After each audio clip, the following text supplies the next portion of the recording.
이제 제가 제목을 격변적 판구조론 캐타스트로픽 플레이트 텍토닉스라고 했습니다. 우리 줄여서 CPT라고 부르잖아요. 제가 챗이 있는데 잠시만요. 네. 네. 어쨌든 이제 격변적 판구조론입니다. 플레이트 텍토닉스가 이제 판구조론이라는 의미잖아요. 이제 제가 부제를 Strong and Aggressive Defense for the Genesis Flood라고 붙였습니다. 네. 이제 이 CPT 모델은 이전에는 이제 어떤 창조과학의 어떤 부분은 진화론을 이렇게 반박하는 이제 이런 부분들이 있고, 또 이제 또 창조과학에는 또 이런 부분도 있습니다. 좀 더 적극적으로 우리의 창조과학 모델, 성경적 모델을 해서 보여주는 거죠. 이제 그런 좀 더 적극적인 방식의 사실은 이제 디펜스라고 할 수 있습니다. 성경에 대한 이 부분들인데 여러분들과 함께 좀 나눴으면 좋겠습니다.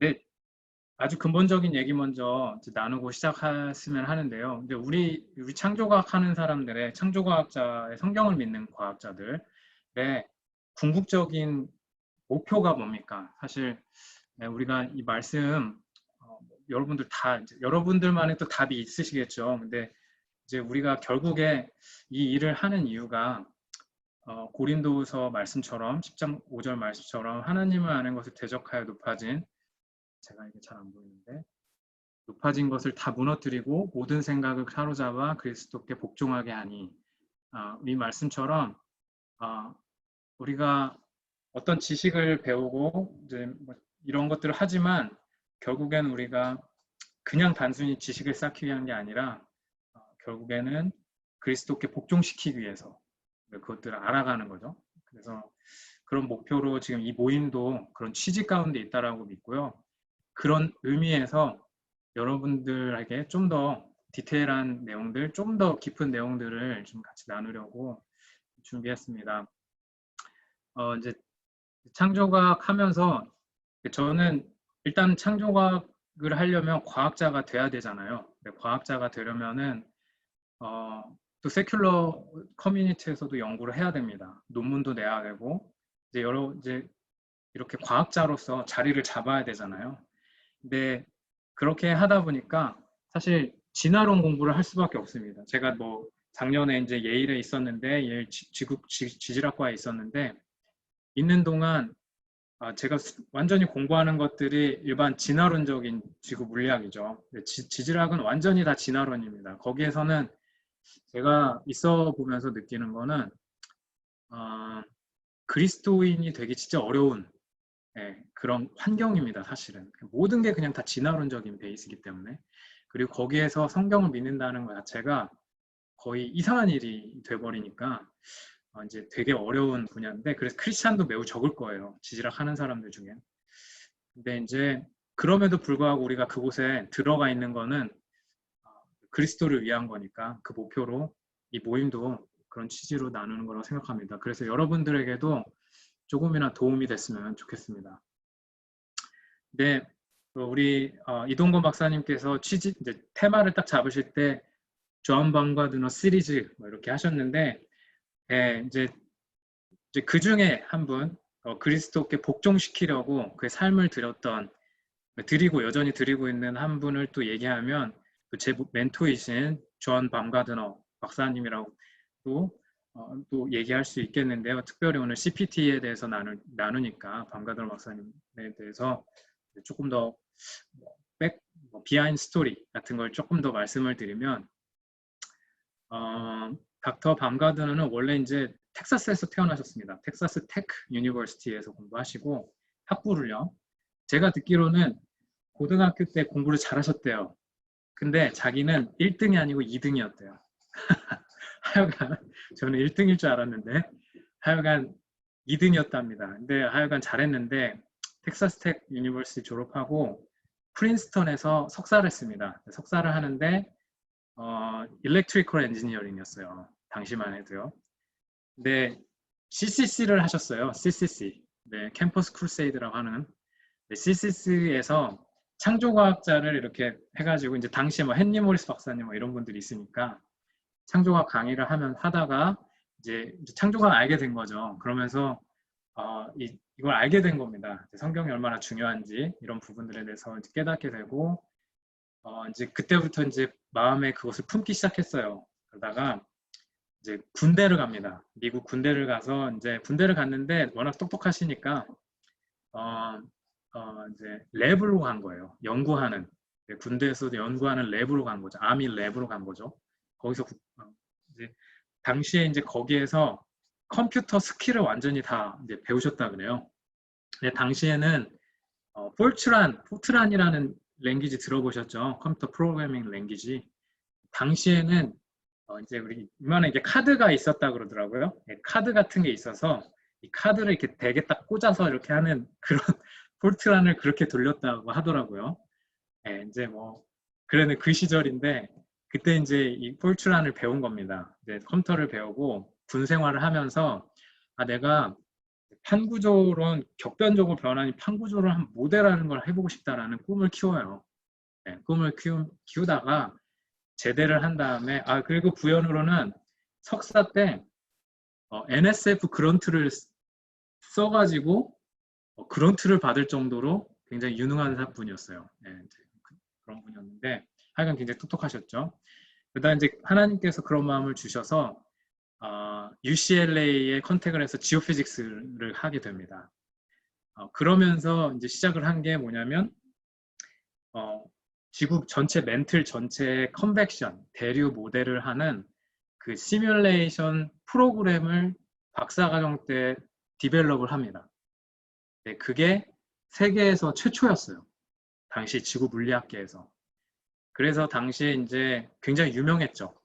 최초로 그걸 고안한 분이고, 사실 이제 저는 그 프로그램을 같이 이제 쓰고 계속 디벨롭을 하는 사람이니까, 그걸 좀 디설테이션을 이제 공부를 했거든요. 박사 논문을 이제 공부를 했는데, 되게 어렵더라고요.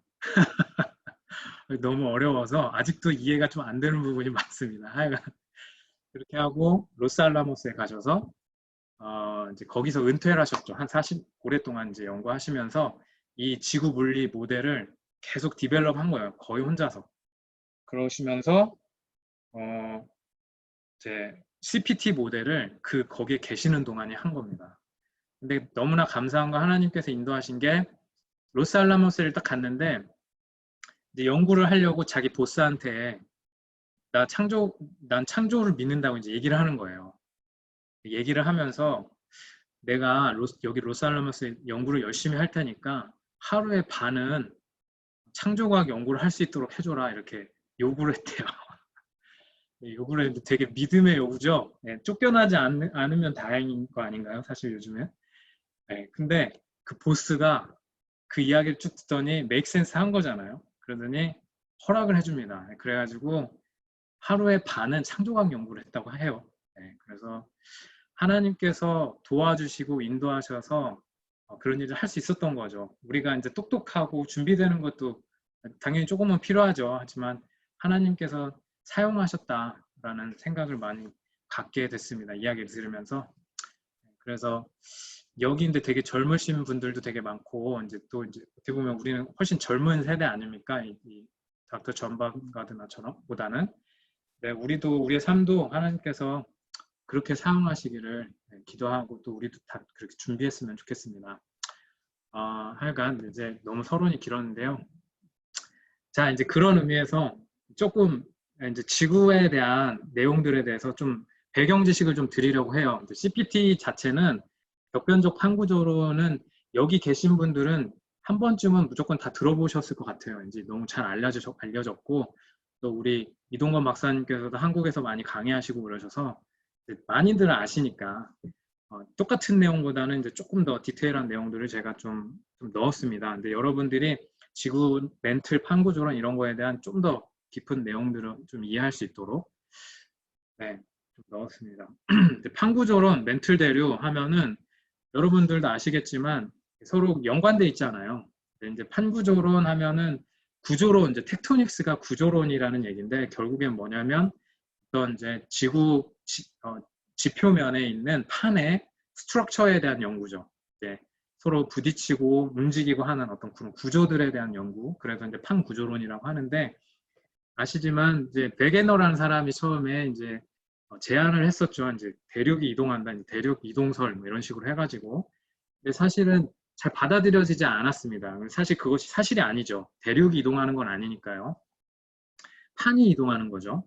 그래서 이제 잘 받아들여지지 않았습니다. 근데 증거들은 굉장히 뚜렷했죠. 왜냐하면 판이 이제 여러 개의 지구가 있는데 서로 이렇게 딱 모이면 잘 맞잖아요. 해안선도 맞고 지층도 맞고 화석도 맞습니다. 이제 그래서 굉장히 압도적인 증거들이 많이 있는데 물리적으로 이해가 잘 안 되는 거죠. 당시에.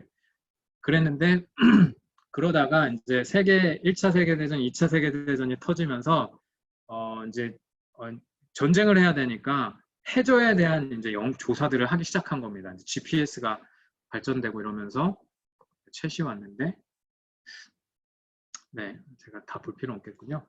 네, 그래서 이제 해저의 바닥의 형태들을 우리가 알게 됐습니다. 이제 그 전쟁을 통해서 이제 해양 바닥이 이제 구조들이 알게 되니까 해양 바닥에 굉장히 독특한 구조들이 있다는 걸 알게 된 거죠. 그래서 거기에서 이제 나온 개념이 seafloor spreading이라는 컨셉이 이제 나오기 시작합니다. 그런 과정을 통해서 판이 이동하면서 대륙도 이동하는 거죠. 그리고 이동을 하면서 한쪽은 들어가고 자세히 설명드리겠지만 한쪽에서는 메꾸는 그런 해령 미드오션닉 위치라는 중앙 해령이라는 그런 구조들 이런 것들이 만들어지는 거다라는 주장을 이제 하기 시작한 겁니다. 그래서 그것이 이제 지금은 굉장히 잘 이스터블리시 된 이론이에요. 근데 어떤 분들은 멘틀 대류가 진짜 일어나냐? 뭐 이렇게 하시는 분들도 저는 종종 만나본 적이 있어요. 특별히 한국에 계신 지질학 하시는 분들이 그런 생각 가지고 특히 이제 좀 연세 있으신 분들이 그런 생각을 갖고 계신 분들이 있더라고요. 그러니까 이게 판구조론이 이스터블리시가 된 지가 얼마 안 된 거죠. 근데 이제 멘틀 대류나 판구조론은 부인할 수가 없어요. 왜냐하면 GPS를 통해서도 관측이 되고 그리고 사이즈믹, 그러니까 지구 내부의 구조도 우리가 어느 정도 보는데 그런 모든 것들이 사실 멘틀 대류나 이런 것들을 보여주고 있습니다. 부인하기는 어렵죠. 그래서 이제 그런 사실들을 좀 말씀드리고 싶었고, 이런 거죠. 이제 이렇게 해안선이 잘 일치되고 중앙이론 기준 대칭 형태 그리고 또 이제 이런 모습들 때문에 사실은 굉장히 압도적인 증거들이 많습니다. 네, 여기 보시는 이런 맵을 뭐라고 하냐면 텍토닉 맵이라고 합니다. 텍토닉 맵이라고 하는데 여기 보시면 제 마우스 보이시나요? 제가 마우스 하는 거? 네. 여기가 지금 북미예요. 여기가 북미고 여기가 남미죠. 여기 보시면은 이 세모난 표시가 있잖아요. 이게 이제 여기서 이제 판이 섭입되는 부분을 얘기하는 겁니다. 그래서 이 세모가 이쪽으로 향하면 이쪽으로 이렇게 들어가고 있다라고 보시면 됩니다. 그걸 보여주는 거고 여기 보시면 나즈카 플레이트 뭐 이런 게 있죠. 이게 태평양판입니다. 태평양판이 이제 여기 우리 아시아 쪽까지도 연결이 되죠. 그래서 여기가 일본이잖아요. 근데 여기가 큰 해구가 있고 여기 섭입대가 있습니다. 그래서 이 태평양 주변은 굉장히 섭입이 많이 돼요. 그래서 여기를 이제 우리가 Ring of Fire라고도 하죠. 불의 고리라고 이렇게 부르는데 굉장히 지진이 많이 일어납니다. 왜냐하면 판이 이제 드러나가니까. 또 여기 보시면은 여기 제 보이시죠? 여기 유라시안 플레이트 있는데 여기가 인도판입니다. 여기 있는 게 뭘까요? 여기 큰 이제 판이 부딪혀서 만들어진 산맥이 히말라야 산맥이죠. 여기 티벳이 그 뒤에 있고요. 그리고 여기가 이제 여기가 홍해입니다. 그렇죠? 여기도 이제 리프팅 존이에요. 리프팅 존 맞나요? 맞을 거예요. 네, 아무튼 이제 이런 구조들을 우리가 이제 알고 있는 거죠. 그래서 여기 보시면은 이렇게 판이 여기 중앙 여기서부터 이렇게 갈라져서 이렇게 나오는 것들을 우리가 지도를 통해서도 어느 정도 유출을 해볼 수 있습니다. 그래서 이제 그 이후부터 지구 물리학자들, 지질학자들도 마찬가지지만 이런 해양 구조나 판의 이동에 대해서 많이 연구를 했습니다. 연구를 하면서 지금까지 이제 알려진 바로는 크게 3가지 정도의 판의 운동의 모션들이 있습니다. 첫 번째는 컨버전 바운더리라고 합니다. 서로 판들이 모이는 곳, 부딪히는 곳. 그렇죠? 판이 부딪히는 곳에서는 질량의 감소가 있습니다. 많은 곳에서 이제 그걸 얘기할 텐데 하여간 판이 부딪히는 수렴 경계, 한국말로 하면 수렴 경계가 있고 벌어지는 발산 경계, divergent plate boundary라고 하는 부분도 있고 그리고 서로 이렇게 슬리핑하는 이제 이런 이렇게 변환 운동을 하는 이런 곳들도 있습니다. 근데 그래서 예를 들면은 판이 벌어지는 곳은 이렇게 이런 곳이에요. 이제 중앙 해령이 많을 텐데 그리고 판이 모아지는 곳 중에 한 예로는 판이 밑으로 들어가는 곳. 그러니까 우리가 중고등학교 때 배웠잖아요. 이렇게 해양판이 대륙판 밑으로 들어간다. 이제 그거는 아시겠지만 이제 밀도 때문에 그런 거죠. 그럼 해양판의 밀도가 왜 높을까요? 제가 중간중간 퀴즈도 드릴게요. 해양판의 밀도가 왜 높을까요? 네, 뭐 해양판의 밀도가 높은 이유는 여기 답이 지금 온 것 같습니다. 판의 규모와 두께에 대해 얼만큼 확정이 되어 있는지 궁금합니다. 네, 이렇게 제가 좀 여러분이 궁금한 걸 놓칠 수 있으니까 이렇게 중간중간 질문을 주세요. 이거는 제가 강연이 아니니까 그죠? 나누는 거니까요. 판의 규모와 판의 두께에서 얼만큼 확정이 그러니까 판의 어떤 경계나 이런 부분들은 아직도 좀 모호한 부분들도 조금 있습니다. 이제 우리가 거의 확실히 아는 판의 경계는 지금 아까 전에 텍토닉 맵에서 보는 그런 이렇게 경계가 뚜렷하게 그려져 있는 것들 있잖아요. 그런 부분들은 거의 대부분 받아들여지는, 인정되는 부분들이 많습니다. 근데 이제 판의 경계 중에 어떤 게 있냐면 diffusion boundary라는 게 있습니다. diffusion boundary는 뭐냐면은 판의 경계가 명확하지는 않은데 그 부분에서 이렇게 지진 같은 게 많이 일어나는 곳들이 있어요. 그런 거를 diffusive boundary 뭐 이렇게 얘기합니다. 근데 그거는 명확하게 바운더리는 아닌 것 같은데 구조상 그런 바운더리 같은 모습들을 보이는 곳이죠. 예를 들면은 어디냐면 예를 들면 여기서 보시면 우리 여기 있잖아요. 여기 이쪽 부분이 약간 디퓨전 바운더리입니다. 약간 이쪽 부분이. 그래서 좀 명확하지 않은 부분들도 있습니다. 여전히. 그리고 이제 두께에 대해서는 뭐 또 조금 더 설명을 드리겠습니다. 근데 이제 해양판은 대개 10km 내 정도로 봅니다. 8km 평균으로 하면 더 두꺼운 데도 당연히 있겠죠. 대륙판은 거의 뭐 30km까지도 봐요. 그것도 이제 다릅니다. 이제 평균 값이 그렇다는 겁니다. 근데 결국에 이제 해양판이 무거운 이유는 현무암질이죠. 그러니까 아까 말씀하신 대로 결국에는 뭐냐면 그 안에 케미스트리 안에 이렇게 이렇게 금속이 많이 들어가 있습니다. 마그네슘 같은 거, 철 이런 게 이제 더 많이 들어있죠. 그래서 우리가 메픽이라고 합니다. 이제 지질학에서 이제 페트롤로지 이제 뭐라고 합니까? 암석학인가요? 페트롤로지를 공부하면은 이제 거기에 그런 부분들이 나와요. 메픽이다, 뭐 펠식이다, 뭐 이렇게 나오는데 메픽은 고철질이라는 말입니다. 한국말로. 그러니까 이런 금속이 많이 들어있는 거죠. 펠식은 이런 금속보다는 석영 같은 게 많이 들었어요. SiO2 같은 거 이런 게 많이 들어서 좀 더 이제 가볍습니다. 네. 그리고 이제 뭐 그런 부분은 이제 아직 갈 길이 너무 많은데 제가 오늘 하여간 여러분 지루할 때까지 제가 하겠습니다. 네, 이제 이 컨버전 바운더리 서브덕션 존인데요. 이게 이 서브덕션 존을 이해하는 게 되게 중요합니다.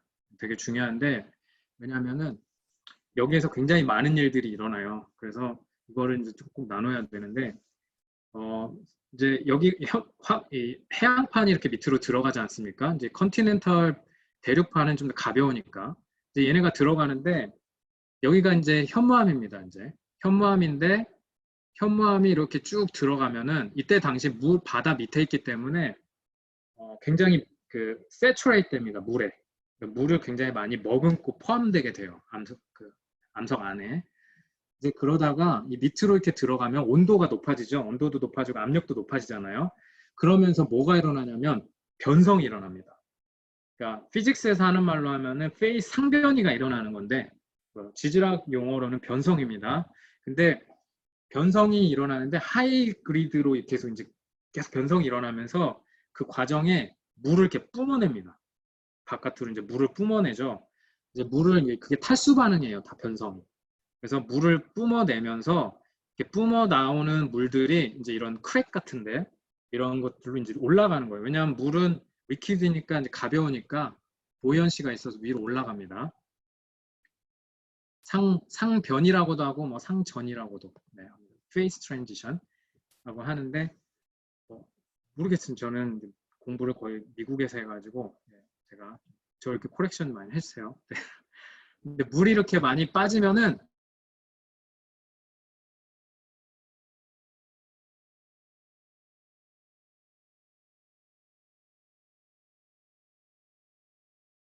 근데 멘틀은 이제 케미스트리가 다릅니다. 다른데 멘틀이 물을 머금게 되면은 쉽게 녹기 시작합니다. 그러니까 녹는 점이 내려가는 거예요. 그래서 그때부터 녹기 시작해요. 녹으면서 여기에서 마그마가 형성이 되겠죠. 마그마가 형성이 되니까 액체가 스퀴즈 하니까 올라올 거 아니에요. 올라오다가 어느 정도 높이가 되면은 여기서 머무릅니다. 잠깐 머무르면서 어떤 일이 일어나냐면 식잖아요. 압력도 낮고 식으니까 여기에서 어떤 무거운 멘틀의 그런 광물들이 다시 결정이 되면서 거기서 프랙시네이션이 일어납니다. 여기서 이제 그 광물들은 다시 고체가 돼서 밑으로 내려가요. 내려가고 여기에서 이제 펠식한 그러니까 그 광물들이 빠진 것들만 남아서 위로 올라가는 겁니다. 위로 올라가서 이런 볼케닉 아크 같은 걸 만드는 거예요. 이제 일본 같은 데가 이제 이렇게 만들어진 거잖아요. 그래서 여기에 암질은 뭐냐면 화강 암질에 가깝고 그레노다이오라이트라고 합니다. 이제 그런 성질을 가지고 있습니다. 그래서 이게 굉장히 중요합니다, 사실. 그래서 이제 이렇게 이런 변성이 일어나는 과정들을 갖게 되는 겁니다. 결국에는 에클로자이트라는 매우 단단한 암석으로 바뀌어서 멘틀 안으로 이제 들어가는 겁니다. 자, 그리고 이제 판이 벌어지는 곳에는 미드 오시아닉 리지 아까 말씀드린 그 중앙 해령이라는 지역이 있는데 여기 보면은 중요한 게 뭐냐면은 중앙 해령이 어떻게 만들어지냐. 네, 물론 예외도 좀 있지만 대부분은 피지컬하게 이해를 한다면 일단은 판이 먼저 섭입돼서 섭입이 일어납니다. 이제 밑으로 들어가죠. 그러면은 질량이 표면에서 감소하게 되잖아요. 들어가니까 다른 데서 메꿔야 될 거 아니에요. 그죠? 그래서 판이 들어가는 그 부분에서 찢어지면서 이제 가운데서 찢어지는 거죠. 찢어지면서 프랙처가 일어나잖아요. 그 프랙처가 일어나면 거기가 이제 비게 되지 않습니까? 이런 부분들이 비게 되면은 압력이 낮아지죠. 압력이 낮아지기 때문에 여기에서 이제 디컴프레션이 일어나잖아요. 디컴프레션이 일어나면 또 무슨 일이 일어나면 녹는 점이 또 낮아집니다. 그래서 여기에서 멘틀 암석이 녹기 시작해요. 녹기 시작하면서 마그마로 변합니다.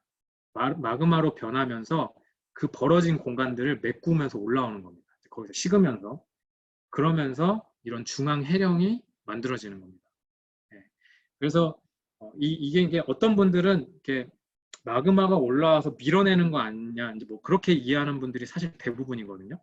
사실 근데 그거보다는 서브덕션이 일어나고 찢어지면서 메꾸는 게 더 피지컬한 좋은 이제 언더스탠딩입니다.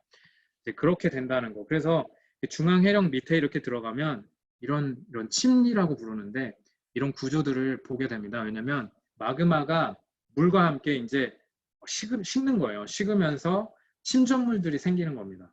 그래서 이렇게 이제 이런 구조들도 형성이 됩니다. 이제 이런 모든 것들이 판이 이동하고 있다라는 것들을 사실 보여주는 거죠. 변환 단층 경계 뭐 이런 것도 있는데 제가 이제 질문이 하나 있습니다. 이게 뭐냐면은 이렇게 미끄러지는 거잖아요. 이렇게 슬립죠, 스트라이크 슬립 뭐 이제 지적 용어로 이렇게 얘기를 하는 건데 지구에서 이렇게 보면은 아까 전에도 보시면 여기 보면 여기 지금 제 화살표 잘 보일지 모르겠지만 이런 부분들이 변환 단층입니다. 이제 이렇게 이런 부분들이 왜 생길까요? 혹시 guess 하실 분 있으신가요? 이렇게 막 밀렸잖아요. 이런 부분들이 왜 생길까?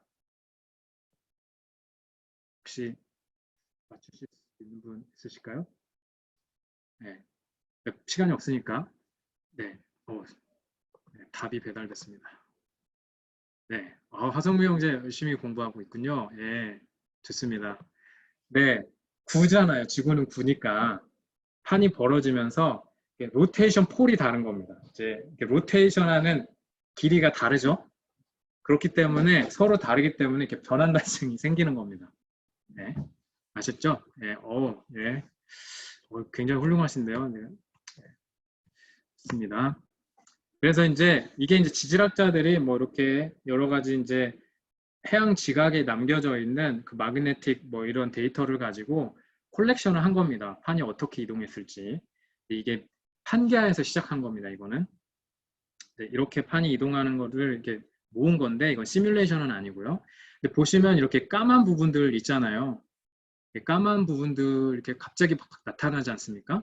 근데 이런 부분들을 뭐라고 하냐면은 이게 현무암입니다. 근데 이게 뭐냐면 이런 거를 large igneous province라고 하는 LIP라고도 부르고 때로는 flood basalt라고도 부릅니다. 근데 뭐냐면 너무 그 현무암의 분출이 너무 넓고 많은 거예요.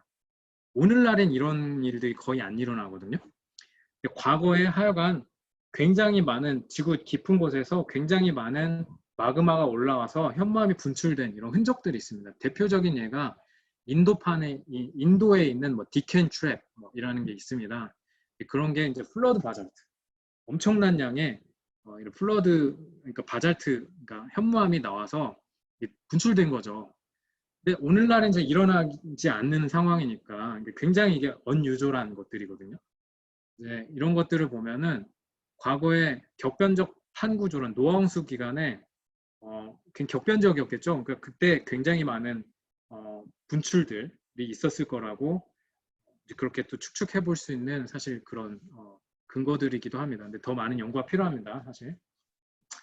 자, 이제 지구 내부에 대한 얘기를 좀 더 해보겠습니다. 이제 지구 내부에 대한 얘기는 하는데 이제 보통 우리가 이제 구분을 할 때 지구 표면에 있는 거를 이제 크러스트라고 불러요. 지각, 한국말로 이제 지각이라고 하는데 지각에서 멘틀로 바뀌는 그 경계가 있습니다. 그 경계를 혹시 뭐라고 부르는지 기억하시나요?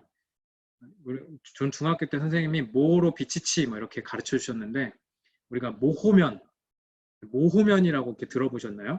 그 모호면이 지각과 멘틀의 경계를 모호면이라고 하는데 왜 지각과 그 모호면이 존재하냐면 지각과 멘틀의 그 케미스트리가 다릅니다. 케미스트리가 다르죠. 그래서 구성 자체가 다릅니다. 그래서 지진파를 연구를 해보면 거기에 뚜렷한 경계가 나타나요. 그래서 거기가 이제 모호면. 이거는 굉장히 글로벌한 현상입니다. 그리고 이제 이거는 이제 광물학적으로 나눈 거지만 이제 메케니컬하게 단단한 이런 걸로 이제 또 나누는데 단단한 이제 지각을 포함해가지고 멘틀의 윗부분은 단단합니다. 껍데기 쪽. 그거를 우리가 판이라고 부르는 거예요. 판은 지각만 얘기하는 게 아니에요. 판은 지각도 얘기하지만 멘틀의 그 두꺼운 딱딱한 부분도 판이라고 얘기하는 겁니다. 근데 이제 이 부분을 한국말로는 암석권이라고 할 거예요. 그리고 영어로는 리토스피어라고 합니다. 리토가 이제 암석이니까 그 밑에 있는 게 뭐냐면 약 한 100km 정도로 있는 게 뭐냐면 연약권이라고 하는 게 있습니다. 한국말로 에스티노스피어라고 합니다. 이런 구조들을 잘 이해하셔야 돼요. 에스티노스피어는 뭐냐면 말 그대로 굉장히 약해요. 좀 이렇게 영어로 하면 덕틸하다. 이제 약한 부분입니다. 그래서 판이 더 잘 움직일 수 있겠죠. 덕틸하니까 미끄러지면서 이제 그런 겁니다. 그리고 지구 멘틀은 다 이제 고체예요. 다 고체입니다. 이제 이 부분은 뭐 다 아실 테니까. 그러면은 그 지구 내부에 대해서 어떻게 연구를 합니까? 할 때 우리 이동건 박사님께서 전문가이신 그 전문 분야인 이 지진학을 많이 사용합니다. 지진학이 굉장히 중요하죠. 지진학이 뭐냐면 결국에 이제 뭐 지진파를 이용하는 건데 지구상에는 여러 개의 그 지진이 일어나면 그 웨이브 데이터들을 레코드하는 스테이션들이 많이 있습니다. 네. 근데 그 스테이션들에서 이 기록들을 다 레코드하는 겁니다. 이제 그거를 수학적으로 이제 푸는 거예요. 리컨스트럭션 하는 거죠. 그래서 이제 걸러내고 그래서 쭉 분석을 하는 겁니다. 이제 이렇게 파동이 그러니까 지진이 탁 일어나면은 지진파가 전달이 되는데 웨이브죠. 파는 웨이브가 전달이 되는데 어떤 웨이브들은 지표면으로 흐르는 웨이브들도 있지만 어떤 웨이브들은 바디 웨이브라고 부르는 것들이 있습니다. 뭐냐면 지구 내부로 들어가는 거, 내부를 관통하는 웨이브. 그런 걸 바디 웨이브라고 하는데 뭐 우리 다 아시겠지만 피파, 그죠? 그 피파가 있고 에스파 이렇게 다 들어보셨잖아요. 이게 너무 잘 아는 건데 피파는 프라이머리 웨이브라고도 부르고 다른 말로는 컴프레시브 웨이브라고도 합니다. 또는 또 다른 말로는 볼륨메트릭 웨이브라고도 부릅니다. 이제 뭐냐면 피파는 이렇게 볼륨, 이렇게 컴프레시브한 그런 웨이브로 전달이 되는 거예요. 이렇게 밀면서. 그리고 S파는 뭐냐면 우리가 시어 웨이브라고도 부르거든요. 이제 뭐냐면 볼륨메트릭하게 전달이 되기도 하지만 이게 이렇게 슬립하면서 이게 전단 능력이라고 하는데 이렇게 전단으로 이동을 하는 웨이브죠. 그래서 이제 P파와 S파의 차이가 뭐냐면 S파는 액체를 통과를 못합니다. 다 아시겠지만. 그러면 S파는 왜 액체를 통과를 못할까요? 혹시 답해 주실 분 있으세요? P파는 통과를 합니다. 액체도. 네. 근데 S파는 액체를 통과를 못합니다. 왜냐하면 어쨌든 P파는 이렇게 볼륨메트릭한 거기 때문에 액체도 볼륨메트릭한 어떤 저항성이 있죠. 그러니까 그 액체를 여러분이 막 꾸기려고 해도 사실 어느 순간이 되면은 더 이상 되지 않잖아요. 그죠? 왜냐하면 그 아톰들끼리 청력이라는 게 있잖아요. 그죠? 일렉트론하고 뭐 이제 청력이 있기 때문에 더 이상 가까워지지 못하고 상변이가 일어나고 이제 이런 현상이 일어나는데 시어 웨이브는 그 액체들은 액체 그 분자들끼리 결합이 없잖아요. 그죠? 약하죠. 결합이 약하기 때문에 이쪽으로 힘을 줬을 때 이게 전달을 못하는 겁니다. 약해서 그냥 부러지는 거죠. 그래서 액체는 에스파가 전달을 못합니다. 그런 걸로 우리가 알게 된 게 이제 외액이 액체다라는 걸 알게 됐습니다. 하여간 이제 그런 거를 원래 이런 얘기 잘 안 하는데 이제 조금 더 이해를 드리기 위해서 자, 그래서 이제 사이즈믹 토모그래피는 뭐냐면은 아까 전에 말씀드린 대로 웨이브잖아요. 그러니까 일종의 엑스레이 스캔 같은 거라고 이제 생각하시면 됩니다. 비슷하게 스케일이 큰. 그래서 웨이브는 뭐에 의존하냐면 유체 상태에서는 어떤 질문을 잘 이해 못하겠는데요.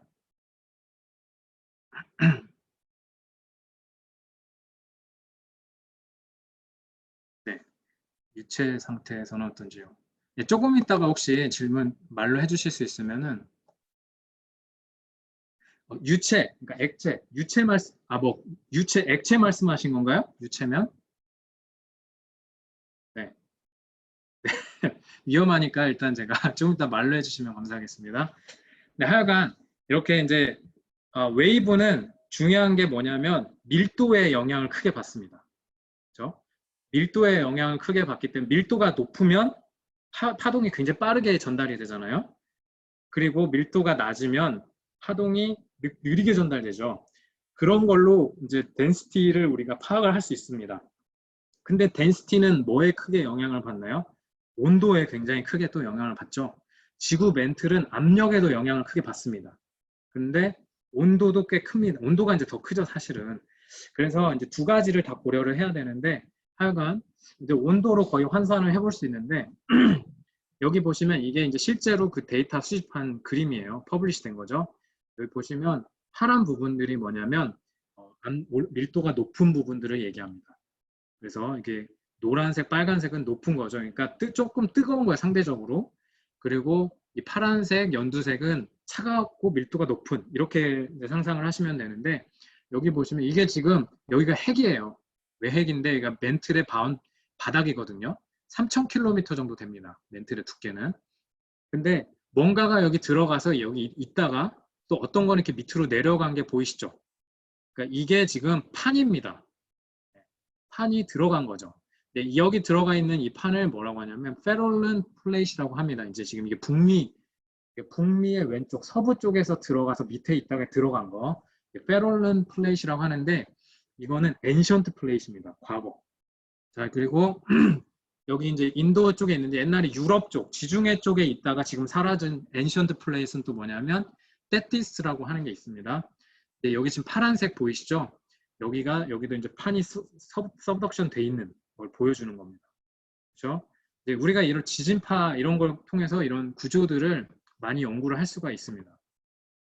엔션트 플레이 보시면은 이게 과거에 이제 판게아 컨피규레이션인데 이제 판게아 보면은 여기 이제 페롤룬 플레이시라고 보이시죠? 아까 말씀드린 거예요. 이제 얘네가 지금 다 들어간 거예요, 밑으로. 과거에는 이렇게 이동을 했었습니다, 판이. 지금은 약간 이렇게 이동을 해요. 네. 그래서 만들어진 게 샌 앤드레아스 폴트예요. 서부에 아주 긴 단층이 있잖아요. 서부에 굉장히 유명한 영화도 있고 샌 앤드레아스 폴트라고 하는 게 있죠. 그게 판의 이동의 방향이 바뀌면서 사실 만들어진 거거든요. 북미 태평양판이. 근데 하여간 과거에 있던 엔션트 플레이시 페럴런 플레이시인데 얘가 이제 밑으로 들어갔고 지금 남아있는 것들이 그 랩넌트입니다. 그러니까 남아있는 것들이고 좀 전에 보신 이 테티스 플레이 얘가 이제 들어갔고 이게 인도판 여기 올라와서 메꾼 거죠. 이제 엔션트 플레이시입니다. 이제 노아홍수 이야기로 조금씩 이제 들어갈 건데 이제 과거의 엔션트 플레이스를 잘 이렇게 상상을 하면서 이제 듣는 게 이제 좀 중요합니다. 이제 나중에 또 말씀드릴게요. 이거는 이제 글로벌한 데이터예요. 이제 깊이별로 보시면은 판이 이렇게 들어가 있는 구조들을 리컨스트럭션 할 수가 있습니다. 깊이별로 거의 멘틀의 바닥까지 들어가 있죠. 낮은 온도로. 네, 또 어떤 부분은 굉장히 뜨겁잖아요. 어떤 부분들은 굉장히 이렇게 엄청 뜨거운 큰 이런 뜨거운 메터리얼이 있잖아요. 이런 것들을 또 슈퍼플룸이라고 합니다. 슈퍼플룸은 밑에서 뜨거운 건데 이제 올라오는 건데 엄청 큰 양인데 락킹돼 있는 거예요. 지구 멘틀 깊은 곳에. 왜 그럴까? 그럼 이건 어떻게 설명할 수 있을까? 이런 부분에 대해서 굉장히 어려운 해석들이 많습니다. 이게 설명은 굉장히 어렵죠. 이런 부분들에 대해서 이렇게 우리가 노아홍수 모델로는 굉장히 잘 설명할 수 있는 부분들이 있습니다. 그런 부분들을 제가 이제 좀 설명을 드리려고 합니다. 자, 이제 제가 시간이 벌써 45분인데 그래도 조금 하겠습니다. 뭐 다음 시간에 사실 더 자세하게 나누고 지금은 시간이 좀 부족하니까 오늘은 이제 그냥 훑기만 하겠습니다. 이제 지구 멘틀은 그러면은 어떤 컴포지션으로 되어 있습니까? 광물이. 자, 이제 이게 컴포지션 맵입니다. 볼륨 프랙션이라고 하는데 60% 정도는 올리빈 한국말로 감람석입니다. 그렇죠? 성경에도 많이 나오는 감람. 네, 근데 이제 올리빈이라고 하는데 이제 여기 보면은 이제 깊이가 깊어지면서 온도와 압력이 높아지잖아요. 그러니까 상전이가 일어납니다. 페이스 트랜지션 혹은 페이스 트랜스포메이션이 일어나는데 올리빈에서 웨즐리아잇이라는 것으로 바뀝니다. 네, 이게 440km 정도, 410km에서 그리고 약 520km 정도에서 웨즐리아잇이 링우다잇이라는 걸로 바뀝니다. 여러분 링우다잇이라고 들어보셨나요? 이게 이제 물을 많이 머금고 있는 채로 발견이 돼가지고 링우다잇이 지구 멘틀 안에 물을 포함하고 있다는 중요한 증거로 요즘에 쓰여요. 네, 이게 네이처나 이런 데서 2번 연속으로 계속 퍼블리시가 됐거든요. 네, 그 유명한 링우다잇입니다. 네, 링우다잇은 이제 우리 하성민 형제가 있는 저기 호주에 이제 ANU 있죠, 내셔널 유니버시티. 이제 거기에 있는 지오피지시스트 이름이 링우드입니다. 링우드. 그쪽에서 이 컴포지션이 많이 발견됐어요. 사실 그쪽에 과거에 굉장히 열심히 했었습니다. 이제 그 메이저라는 사람도 거기 있었고, 하여간 이분들이 자신의 이름을 붙여가지고 네, 이렇게 광물 이름을 했습니다. 네, 그리고 여기 보시면 이제 여기 이 올리빈에서 웨즐리아잇으로 바뀌는 이 440km부터를 전이지대라고 부릅니다. 멘틀 트랜지션 존이라고 불러요. 그 위는 어퍼 멘틀, 상부 멘틀이라고 부르고 여기는 멘틀 트랜지션 존이라고 부릅니다. 그리고 여기 660km 밑으로 이제 내려가면 또 한 번 페이스 트랜스포메이션 일어나는데 이 링우다잇이 이 브리지만 MG 페로브스카이하고 페로페리클레이스 두 개라 이렇게 쪼개집니다. 이제 브레이크다운이 일어나는데 여기가 660km. 여기서부터를 우리가 하부 멘틀이다 이렇게 부릅니다. 로얼 멘틀이라고 부릅니다. 근데 이거는 이제 올리빈이 주 광물이고 또 다른 광물들도 있죠. 이제 이거 PX는 뭐냐면 피럭신, 이제 한국말로 휘석이라는 겁니다. 여기 OPX는 올토피럭신, 그리고 C는 클리노피럭신이라는 겁니다. 이제 이거는 스트럭처, 구조 때문에 이름이 다른 거예요. 근데 온도가 이제 압력이 높아지면서 올PX가 CPX로 바뀌기도 하고 이제 그럽니다. 그리고 이거 GT는 이제 가넷인데 가넷이라는 암석인데요.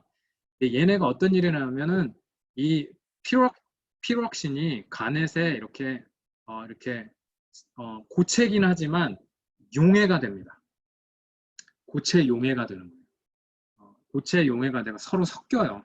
서로 섞여가지고 만들어내는 또 다른 형태의 가넷이 있는데 그게 뭐냐면 메이저라잇이라고 부르는 겁니다. 그러다가 이 메이저라잇이 이 하부멘틀 높이 정도로 내려오면은 여기에서 익솔루션이 일어납니다. 그러니까 용해가 됐지만 그 반대로 이제 분열이 일어나는 빠져나오는 게 생기는 거예요. 그게 뭐냐면 여기서 말하는 칼슘 페로브스카트입니다. 여기 두 가지로 이렇게 바뀝니다. 그래서 하부 멘틀의 주요 광물은 이 MG 페로브스카트입니다. 그죠? 근데 여기도 굉장히 재밌는 성질이 많은데 이런 부분들은 제가 다음에 나누도록 하겠습니다. 이게 멘틀 컴포지션이에요. 근데 이제 이게 케미스트리입니다. 그러니까 멘틀의 케미스트리를 보면은 이렇게 MG, FE가 많이 들어있거든요. 이게 뭐냐면 매픽이라서 그런 겁니다. 울트라 매픽이라고 합니다. 이게 멘틀에. 그래서 굉장히 무겁고 잘 안 녹아요. 녹는 점이 굉장히 높습니다. 그래서 멘틀은 거의 다 고체 상태로 봐야 됩니다. 녹는 점이 훨씬 그 밑에 있어요. 그러니까 더 높이 있어요. 그 멘틀이 갖고 있는 온도 압력보다. 그래서 고체 상태로 있다. 그러니까 막 멘틀이 녹아서 막 대류가 빨리 일어났다 이런 거는 조금은 비현실적인 얘기입니다. 그 부분들을 놓치고 있는 거죠. 그래서 그 중에서도 마그네슘을 약 8대2 정도로 많이 가지고 있습니다. 거의 대부분의 광물들이. 네, 그 정도로만 하겠습니다. 근데 이게 이제 상변이가 일어나는 그런 과정들을 보여주는 건데 제가 이 부분은 다음 시간에 제가 좀 이 매터리얼에 대해서 좀 더 말씀을 드리려고 하는데 그때 좀 더 자세히 나누도록 하겠습니다. 이게 굉장히 이런 복잡한 과정들이 일련의 과정들이 일어나는 거예요. 판이 이렇게 내려가면서 이렇게 크리스탈들이 막 변하면서 또 어떤 일이 일어나면 작아졌다 커지고 막 이런 일들이 일어나는 거죠. 그러면서 그 모든 구조들이 그 멘틀의 비스커시티, 점도, 강도에 다 영향을 줍니다. 그렇기 때문에 이런 변화들이 이 멘틀의 이동의 다이내믹스를 결정하는 거예요. 그래서 굉장히 복잡하고 어려운 시스템입니다. 연구하기가. 그래서 이제 어떤 분이 이렇게 그림을 그렸어요. 사이언스 뭐 이렇게 퍼블리시한 건데 보시면 이게 이제 그림인데 굉장히 잘 반영을 하고 있는 겁니다. 근데 이 그림이 뭐냐면은 여기 이렇게 파란색, 회색으로 보이는 구조들이 보이시죠? 여기가 위에서 내려간 서브덕팅이 된 그런 판들입니다. 그렇죠? 여기 보시면 밑에까지 내려갔지만 어떤 것은 트랜지션 존, 아까 말씀드린 440km에서 660km 그 사이 트랜지션 존에 갇혀 있는 것들도 있어요. 그리고 이거 빨간색, 짙은 빨간색은 아까 말씀드린 플룸입니다. 뜨거워서 위에서 올라가는 거죠. 여기들도 보면 얘네가 그냥 다이렉트하게 올라가는 게 아니고 이렇게 스태그넌트한 부분들이 있어요. 트랜지션 존에서. 그랬다가 모였다가 올라가고 이런 구조들을 가지고 있습니다. 그렇죠? 근데 이제 재밌는 게 뭐냐면 이제 크리에이션 아규먼트로 조금씩 이제 들어갈 겁니다. 근데 지오 다이내미시스트라고 합니다. 저 같은 사람들 지오 다이내미시스트라고 해요. 이제 지구 멘틀의 역학을 연구하는 사람들. 네, 지오 다이내미시스트는 지구가 이제 뭐 수억 년 동안 계속 컨벡션이 일어났다라고 이제 하잖아요. 근데 저도 텍스트북에서 그렇게 공부를 했어요. 뭐냐면 멘틀은 계속해서 컨벡션이 일어났기 때문에 아마도 엄청나게 많이 믹싱이 일어났을 거다. 이제 굉장히 암석들이 서로 막 섞여 있을 거다. 믹싱이 일어났을 거다라고 믿었습니다. 오랜 시간 동안 컨벡션이 일어났기 때문에 당연한 얘기겠죠. 근데 만약에 오랫동안 일어나지 않고 굉장히 단기간에 딱 일어나고 노하우스처럼 그랬다면 그렇게 믹싱이 많이 일어나지 못했을 거예요. 그죠? 로컬하게, 글로벌하지만 로컬하게 일어나고 믹싱이 많이 일어나진 않았을 겁니다. 자, 근데 재밌는 게 뭐냐면 지오 케미시스트들이 있습니다. 이제 지구 화학자들이죠. 지오 케미시스트들은 뭘 하냐면은 이제 말 그대로 케미스트리를 많이 연구를 하는데 주로 페트롤로지, 뭐 암석학 이런 거 많이 연구합니다. 근데 지오 케미시스트들이 뭘 했냐면 이제 지표면에 있는 그런 아일랜드들이 있어요. 오시아닉 아일랜드. 거기에 보면은 현무암으로 돼 있거든요. 근데 그런 현무암을 오션 아일랜드 바잘트라고 합니다. OIB라고 부르는데 얘네들은 이 오션 아일랜드 바잘트들은 멘틀의 깊은 곳에서 마그마가 나와가지고 이런 섬이 만들어진 겁니다. 근데 아까 전에 말씀드린 중앙 해령 있죠. 미드 오시아닉 리치. 거기에서 만들어지는 현무암들은 되게 근처에서 만들어진 것들이 많아요. 근데 얘네들의 똑같은 현무암인데 얘네들의 컴포지션, 케미스트리를 보니까 많이 다른 겁니다. 그래서 이제 깨닫게 된 게 뭐냐면, 추측하는 게 뭐냐면, 멘틀 깊은 데에서 올라오는 마그마는 하여간 성질이 다른데 그 안에 케미스트들이 굉장히 모여있는 어떤 레저보어가 있을 거다. 케미스트리 풀이 섞이지 않은 큰 레저보어가 분명히 있을 거다라는 것이 요즘에 굉장히 많이 이야기가 되는 부분입니다. 이제 그런 오션 아일랜드 바잘트 같은 것들을 설명하기 위해서. 그렇죠? 근데 그래서 그런 증거들이 어쩌면 지구 멘틀이 많이 섞이지 않고 굉장히 로컬하게 변형이 일어나고 어떤 부분들은 굉장히 섞이지 않은 어떤 큰 레저보어들이 있을 거다라는 그런 주장들이 요즘에는 더 이게 대세입니다, 사실은. 그래서 이제 이런 구조 자체가 사실은 우리한테는 굉장히 굿뉴스입니다. 멘틀이 믹싱이 많이 일어나기보다는 로컬하게 컨벡션이 많이 일어났다는 걸 보여주는 얘기니까요. 이제 아까 전에 말씀드린 대로 이제 멘틀의 이런 구조인데 여기 보면은 아까 전에 여기 전이지대에서 이렇게 디플렉션이 일어나는데 또 재밌는 현상이 뭐냐면 지구에서 딥 포커스 얼스퀘이크라는 지진이 일어나는 지구 멘틀 안에서 깊은 곳에서 지진이 일어납니다. 지진이 일어나는데 재밌는 게 여기 660km 거기보다 더 깊은 곳에서는 안 일어나요. 지진이. 레코딩이 안 됩니다. 여기까지만 지진이 일어납니다. 그래서 이것도 굉장히 되게 재밌는 얘기죠. 그래서 이제 이 상변이 이제 이런 페이스 트랜스포메이션이 굉장히 사실은 중요한 겁니다. 지구 멘트를 이해하는데 이걸 모르면 지구 멘트를 모른다라고 할 수 있어요. 사실. 그리고 이제 이런 아까 전에 말씀드린 대로 이렇게 판이 이렇게 들어가 있었잖아요. 이렇게 탁 멈춰 있잖아요. 그런 것들이 왜 일어나냐면은 이 660km에 들어가면 여기서부터는 좀 어려운 얘기 나옵니다. 여기서부터는 흡열 반응입니다. 여기에 상변이의 반응 자체가 흡열 반응이에요. 흡열 반응이 왜 중요합니까? 이게 왜 중요하냐면 이게 조금 어려운 말로 네거티브 클레페론 슬롭이라고 하는데 이게 뭐냐면은 무겁지 않은 암석이 같은 높이에 있다 보니까 거꾸로 이렇게 떠받치는 힘이 생기는 겁니다. 거꾸로 떠받치는 힘이 생겨가지고 거기서 오히려 부력이 좀 생겨요. 그래서 이 판이 거기 이렇게 디플렉트 돼 있다가 나중에 더 무거워지면 밑으로 이제 내려가는 그게 멘틀의 현재 이제 구조입니다. 이제 우리가 노하우스의 어떤 그런 관점으로 봤을 때 처음에 판이 확 들어갔을 때는 아마 거기서 머무르기보다는 내려갔을 겁니다. 굉장히 많이. 네, 그러면서 이제 판의 속도가 조금씩 줄어들면서 이제 천천히 내려가는 그런 판들이 거기로 이제 들어가지 않았을까. 그렇게 좀 이해하는 것이 중요하고, 그리고 이제 뭐냐면은 우리가 멘틀 아발란치라고 하는 게 있는데 뭐냐면은 아발란치가 뭐냐면은 산사태 뭐 이런 얘기잖아요.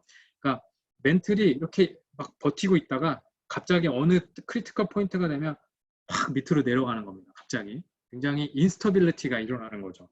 이게 굉장히 사실은 중요한 이슈입니다. 이제 그거는 좀 더 자세히 제가 다음에 나누도록 하겠습니다. 왜 중요한지.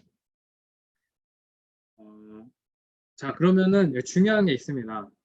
자, 그러면은 멘틀에 대류가 있고 판 구조가 있는데 판이 이동을 하는데 멘틀이 판의 이동을 드라이브 할까요? 아니면 판의 이동이 멘틀 컨벡션을 드라이브 할까요? 1번, 2번 여러분 혹시 답해 주실 수 있으신가요? 네, 굉장히 사실 굉장히 펀더멘털한 얘기입니다. 근데 답은 뭐냐면 플레이트 텍토닉스가 멘틀 컨벡션을 유도합니다. 그게 이제 좀 더 좋은 언더스탠딩입니다. 왜냐하면 이게 판이에요. 이제 판이 이렇게 내려가는 구조를 보면은 우리가 역학을 이제 좀 구조를 해보면 챗이 왔습니다. 네, 네. 근데 보면은 여러 가지 힘들이 작용을 합니다.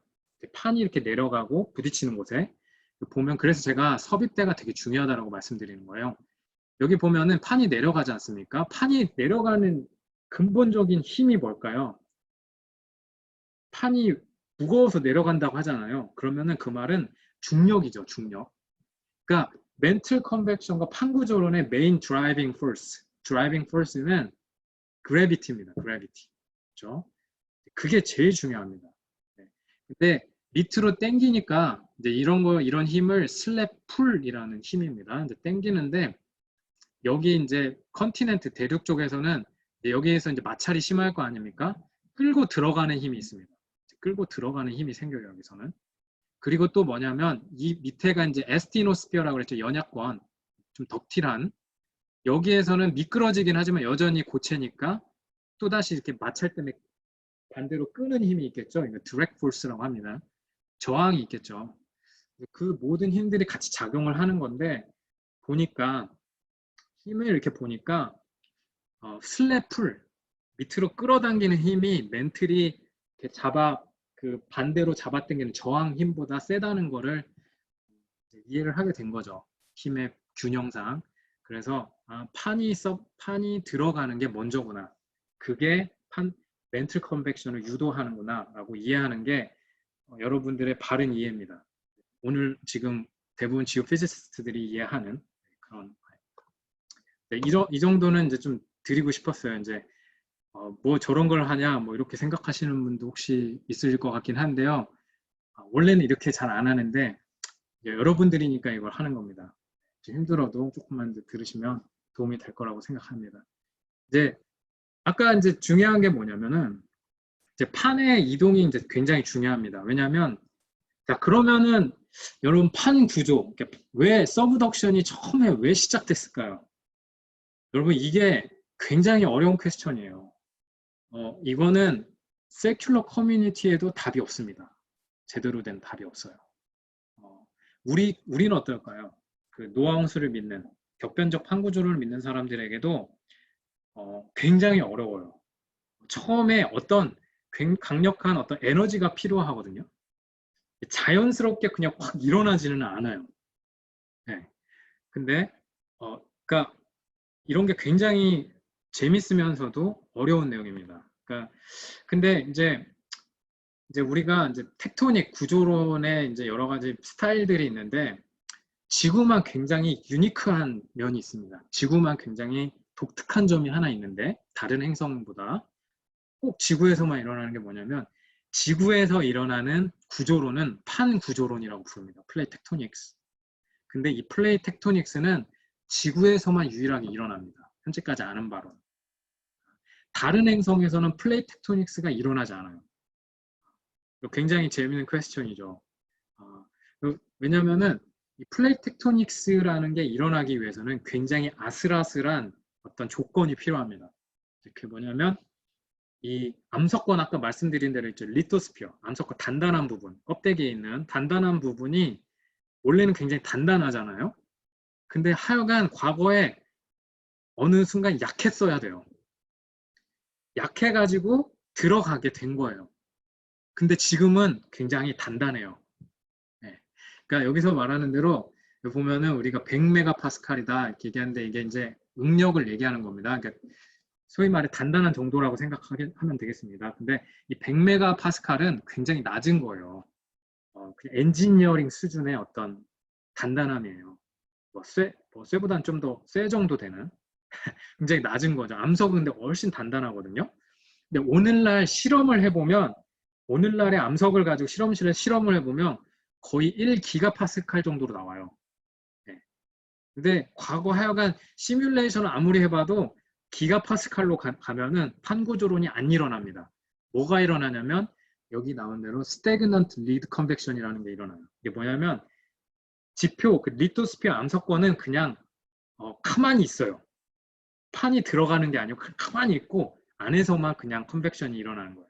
그러니까 리드, 껍데기가 그냥 스태그넌트하다. 그런 컨벡션의 스타일이 스태그넌트 리드 컨벡션이에요. 자, 근데 판 구조론이 절대 안 일어나요. 이 리토스피어가 너무 강하면요. 이게 아이러니거든요. 지구는 판 구조론이 확실히 일어났는데 지금 실험을 해보면 리토스피어가 너무 강해요. 안 일어나야 돼요. 예. 그러니까 이게 굉장히 어려운 얘기죠. 어떻게 시작됐을까? 아이러니한 거죠. 뭐 비너스 같은 거, 지구랑 이제 비슷한 크기의 비너스나 뭐 마르스 이런 데도 보면 다 스태그넌트 리드 리즘에 있어요. 이런 유닉니스가 있다. 지구는. 그러니까 저는 이런 모든 많은 증거들이 사실은 하나님의 개입하심으로 노앙수가 시작됐다라는 거에 대해서 좀 더 동의하게 만드는 것 같습니다. 이게 이제 과거 판의 이동의 모습인데 여러분들이 대부분은 다 이렇게 하실 거예요. 최초의 초대륙이 무엇인가 이렇게 얘기했을 때 많은 분들이 판게아 아닙니까? 라고 얘기를 합니다. 근데 판게아는 사실 최초의 대륙이 아니에요. 지질학에서 볼 때. 판게아는 약 중생대 정도, 지질학적인 세큘러한 타임프레임으로는 판게아는 중생대 정도에 있었던 걸로 보입니다. 그 전에 더 슈퍼컨티넌트가 있었던 걸로 봐요. 이제 그런 걸 지금 이 상태 정도가 이제 슈퍼컨티넌트에서 그러니까 노아홍수의 타임 프레임으로 보면은 노아홍수 이전의 상태는 그 판게아 이전의 슈퍼컨티넌트 로도니아라고도 많이 부릅니다. 로도니아, 페노시아 뭐 이렇게 부르기도 하는데 걔네들의 그 구조가 아마 프리플러드, 홍수 이전의 컨피규레이션이 아니었을까라고 봐요. 근데 세큘러 커뮤니티에서 말한 거 그대로 받아들이기보다는 거기 이제 좀 컨피규레이션이 좀 다르긴 하는데 그렇게 하긴 그 전의 과정은 있었던 걸로 봅니다. 그리고 얘네들이 이동을 하면서 판게아가 만들어집니다. 이제 그게 중생대 정도로 보는데 노아홍수의 관점으로 봤을 때는 약 노아홍수의 한 중간 정도, 노아홍수 중기 정도로 보통 이제 많이 생각을 합니다. 그리고 그때부터 본격적으로 벌어지기 시작하면서 그때 이제 굉장히 많은 고생대층들이 많이 쌓였던 걸로 보겠죠. 그렇죠? 그리고 이제 판이 이제 벌어지기 시작하면서 많은 양의 침식들이 일어날 거예요. 침식들이 일어나면서 거기에서 이제 판의 이동이 거의 끝나가면서 중생대, 신생대층들이 만들어졌다라고 이해를 하고 있는 게 현재까지 창조과학자들이 대부분 이해하고 있는 순서입니다. 그 정도 사실도 조금 알려드리고 싶어가지고 말씀드렸습니다. 이제 좀 노홍수에 대한 얘기를 이제 하려고 하는데 여기서부터는 이제 좀 덜 지루하지 않을까 생각합니다. 네. 제가 여기서 한 5분만 쉴게요. 제가 여기서 5분만 쉬고 5분 쉬는 동안 여러분들 혹시 화장실 다녀올 얘기로 가겠습니다. 이제 자 이제 여기서부터는 좀 쉽습니다. 자, 근데 저는 조금 이해를 드리고 싶은 게 뭐냐면 노홍수 동안의 판의 이동이 어떻게 됐을까 이 부분에 대해서 좀 순서적으로 좀 이렇게 잘 상상을 하면서 이해를 하길 바라고 있어요. 그래서 이제 그것들을 조금 여러분들께 이렇게 도와드리고 싶어서 창조과학자들이 어떻게 이해를 하고 있는지 대부분 그 부분들을 좀 설명을 드리고자 하는데요. 중요한 발견이 하나 있었습니다. 뭐냐면 해양 바닥이 이렇게 아까 전에 말씀드린 대로 이렇게 벌어졌잖아요. 벌어지면서 여기 시플로어 스프레딩, 그러니까 해양 바닥이 벌어지는 것. 그래서 이렇게 중앙 해령이 만들어졌잖아요. 여기서 이제 마그마가 올라와서 메꾼 거잖아요. 그러니까 여기는 다 새롭게 만들어진 현무암들입니다. 바닥이 다 바닥인데, 그러니까 그래서 이 현무암 바닥, 그러니까 바닥에 있는 이 현무암들을 채취해가지고 상대적인 연대를 비교를 해보니까 대륙에 있는 암석들하고 해양 바닥에 있는 것들이 연대가 꽤 많이 차이가 나는 거예요. 같은 방법을 쓰는데. 근데 대개 보면은 대륙판에 있는 암석들의 연대가 훨씬 높아요. 오래되게 나와요. 그 이제 상대적인 연대를 말씀드려요. 절대적인 연대는 저는 믿지 않지만 상대적인 연대에서는 힌트를 좀 얻을 수 있잖아요. 근데 그 말은 뭐냐면 해양 바닥에 있는 현무암의 연대가 대륙의 연대보다 다 젊다는 거예요. 그죠? 그게 이제 새로운 발견이었어요. 지구 전체적으로 거의 다 그렇습니다. 지구 전체적으로 다. 자, 그런데 그렇다면 이 말이 무슨 말인가? 그러니까 과거에 판이 이렇게 있었잖아요. 모아져 있다가. 그러니까 과거에 있는 해양판들은 다 들어갔다는 얘기예요. 지금 없는 거죠, 거의. 지표상에. 해양 바닥에 지금 있는 해양 바닥들은 다 새롭게 만들어진 거죠. 그렇게 이해를 하셔야 됩니다. 그래서 과거의 엔션트 판들은 다 들어갔다. 그러니까 다른 말로 하면은 홍수 이전의 해양 바닥들은 거의 다 지금은 없다라고 이해하는 게 창조과학자들이 이해하는 겁니다. 네. 자, 그렇다면은 이제 여기서 또 이슈가 있어요. 뭐냐면 그러면 홍수 이전에는 해양이 어땠습니까? 라는 퀘스천을 해볼 수 있잖아요. 그렇죠? 우린 잘 모르잖아요. 우린 잘 모르죠. 하지만은 이제 판이 들어가 있고 이런 것들을 보면은 하여간 오늘날처럼 현무암이 있었지 않았을까, 무거운 것들이 있었지 않았을까라고 보는 게 좀 더 타당하겠죠. 그래서 홍수 이전의 해양 바닥에도 어쩌면 이렇게 오늘날의 해양 바닥과 같은 그런 씨플로어가 있지 않았을까, 현무암으로 된. 이제 그렇게 이해하는 게 닥터 밤가드너나 뭐 창조학자들이 많이 이해를 하고 있는 게 그렇습니다. 좀 이상하죠. 어떻게 그러면 해양 바닥이 어떻게 그렇게 현무암이 만들어졌을까? 하나님이 그렇게 창조했습니까? 이거 좀 어렵잖아요. 이제 추측하기로는 우리가 이제 3일째, 하나님이 창조할 때 3일째 되는 날, 그때도 굉장히 격변적인 사건들이 일어났다는 거 보죠.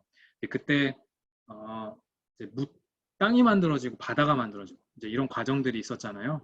이제 그것도 굉장히 격변적인 사건이었을 겁니다. 전 지구적인. 그때 아마 해양 바닥이 오늘날 우리가 보는 이런 해양 바닥이 만들어지지 않았을까라고 창조과학자들은 이제 생각합니다. 네. 이제 그거를 좀 알려드리고 싶었고요. 자, 아까 전에 말씀드린 대로 이게 지금 구조입니다. 자, 이제 여기서 중요한 게 뭐냐면 우리 오선호 박사님께서도 이제 얘기를 해주셨지만 이제 보시면 이거는 너무 분명합니다. 그러니까 옛날에 과거에 지표에 있던 차가운 판이 들어가서 밑에 뜨거운 지금 핵 위까지 가 있는 거예요. 이거는 부인할 수가 없습니다. 사실 그 지진학의 어떤 토모그래피, 그러니까 뭐라고 하는 토모그래피가 영어로 한국말로 뭡니까? 그러니까 지진의 어떤 관찰도 뭐 하여간 이제 뭐 그런 게 있는데 이게 보면은 이 코어 멘틀 바운더리, 코어 핵하고 멘틀의 그 경계 밑에 있는 데는 굉장히 뜨겁습니다.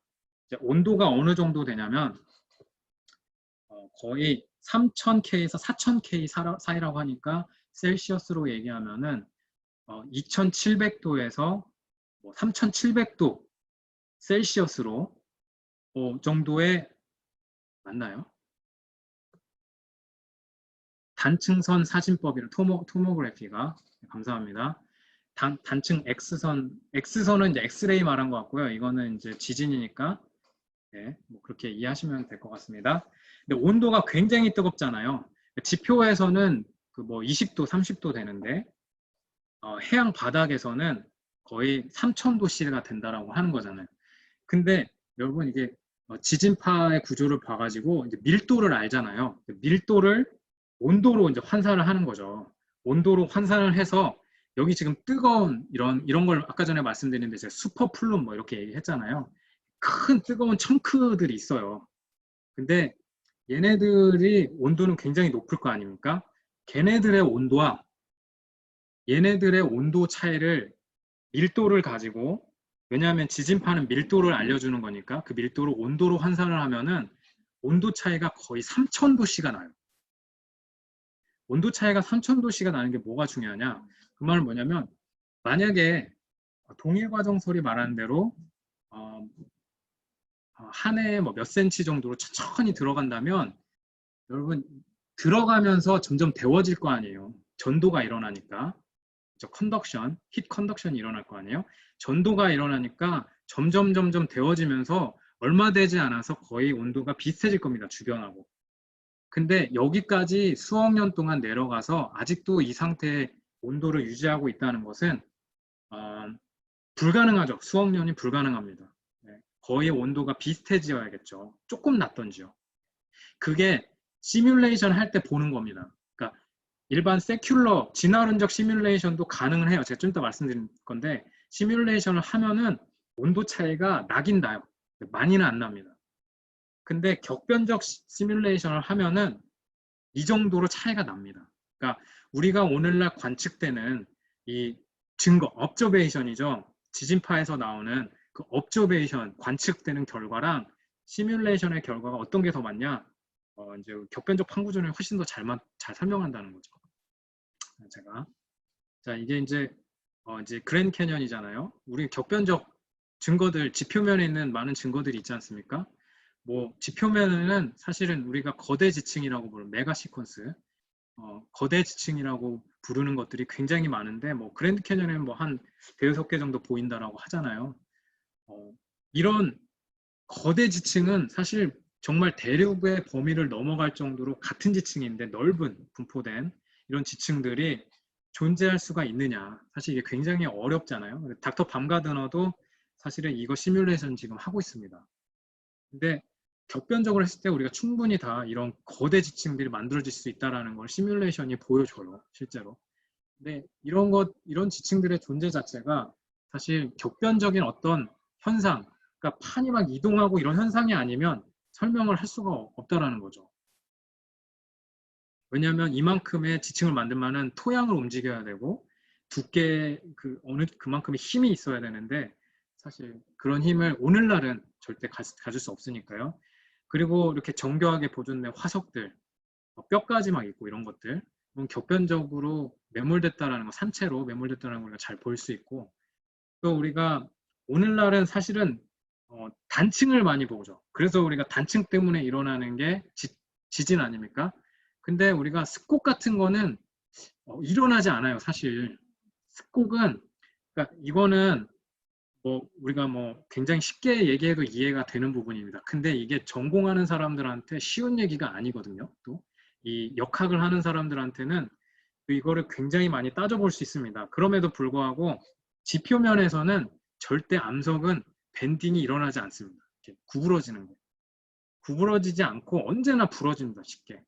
이게 이제 암석학적으로 얘기할 수도 있어요. 근데 그것까지는 하지 않겠습니다. 근데 하여간 너무 쉽게 얘기하면은 단층이 일어나지, 그래서 지진이 일어나지, 구부러지지 않는다는 거. 근데 우리가 굉장히 많은 습곡들을 보지 않습니까? 단층. 근데 오늘날은 사실 우리가 단층으로 인한 지진이 많이 일어나죠. 근데 이런 습곡들은, 그리고 어떤 습곡들은 막 이렇게 휘어져 있는 250도 막 이렇게 휘어져 있는 습곡들도 있습니다. 극단적으로 휘어져 있는 이런 습곡들의 형성 자체가 구부러져서, 암석 지층이 구부러져서 만들어질 수는 없습니다, 사실. 그리고 보시면 여기 보면 이 안쪽은 컴프레션을 받고 바깥쪽은 텐션이 받아서 언제나 부서져야 됩니다. 근데 사실 지층들을 보면은, 스콥들을 보면 그러지 않은 모습들을 굉장히 많이 보여지거든요.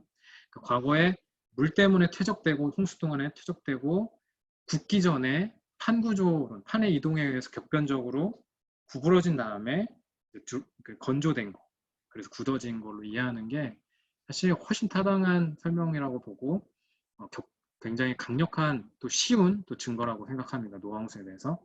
그래서 이 수많은 지질학적인 증거들이 격변적인 사건을 그게 바로 노홍수죠. 격변적인 사건을 이제 보여줍니다. 이제 해양판 바닥의 내용들도 마찬가지인데요. 아까 말씀드린 건데 이제 그 해양판에 그러면은 얼마나 많은 퇴적물들이 있나 우리가 이제 조사를 해본 겁니다. 이제 여기서 어떤 연구기관에서 조사를 해보니까 해양 바닥에 있는 퇴적물을 조사한 거죠. 두께를 조사를 해보니까 해양의 깊은 해양에서는 거의 퇴적물이 없는 거를 우리가 봐요. 그러니까 실제 이게 데이터예요. 근데 이상하죠. 과거에는 붙어 있었는데 얘네들이 만약에 뭐 1년에 몇 센치씩 이동했다. 동일 과정설이 얘기하는 대로 이렇게 이동했다면 조금씩 움직이자마자 계속 퇴적이 일어나거든요. 오늘날도 우리가 델타, 그러니까 삼각주 이런 거 보잖아요. 미국에도 제가 미시피 옛날에 있었는데 델타라는 삼각주 지역이 있거든요.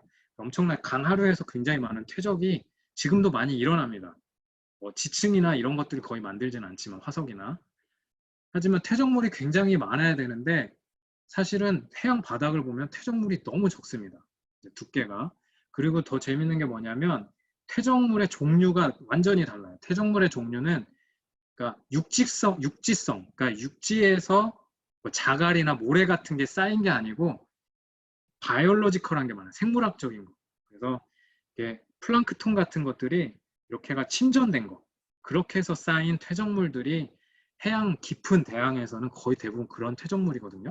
그러니까 이거는 육지에서 내려간 게 아니고 언젠가 과거에 확 벌어지고 나서 그러고 나서 퇴적물이 나중에 이제 쌓였다라고 이해를 하는 게 훨씬 더 타당한 이해라고 볼 수 있고 격변적으로 판이 벌어졌다는 것도 보여주는 겁니다.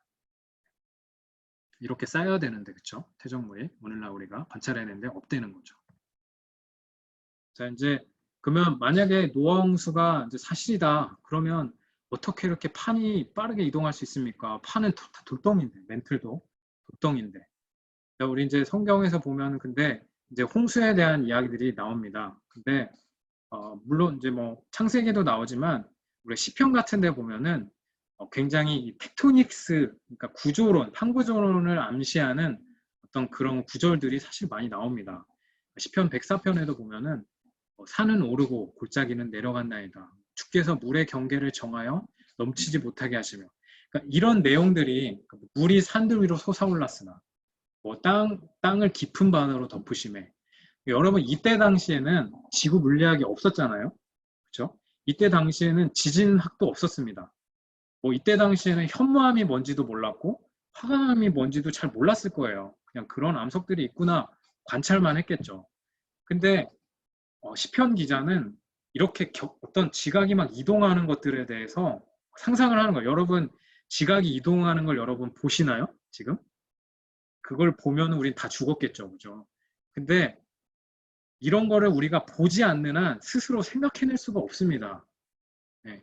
그러니까 시편에는 보면 이런 구절들이 굉장히 많습니다. 그러니까 그 말은 뭐냐면 하나님의 인스피레이션, 그러니까 하나님의 감동으로 성경이 쓰여지지 않으면 불가능한 구절이죠. 네. 그래서 이런 것들도 성경의 진리성에 대해서 굉장히 저는 공감하고 정말 놀라운 구절이라고 사실 생각합니다.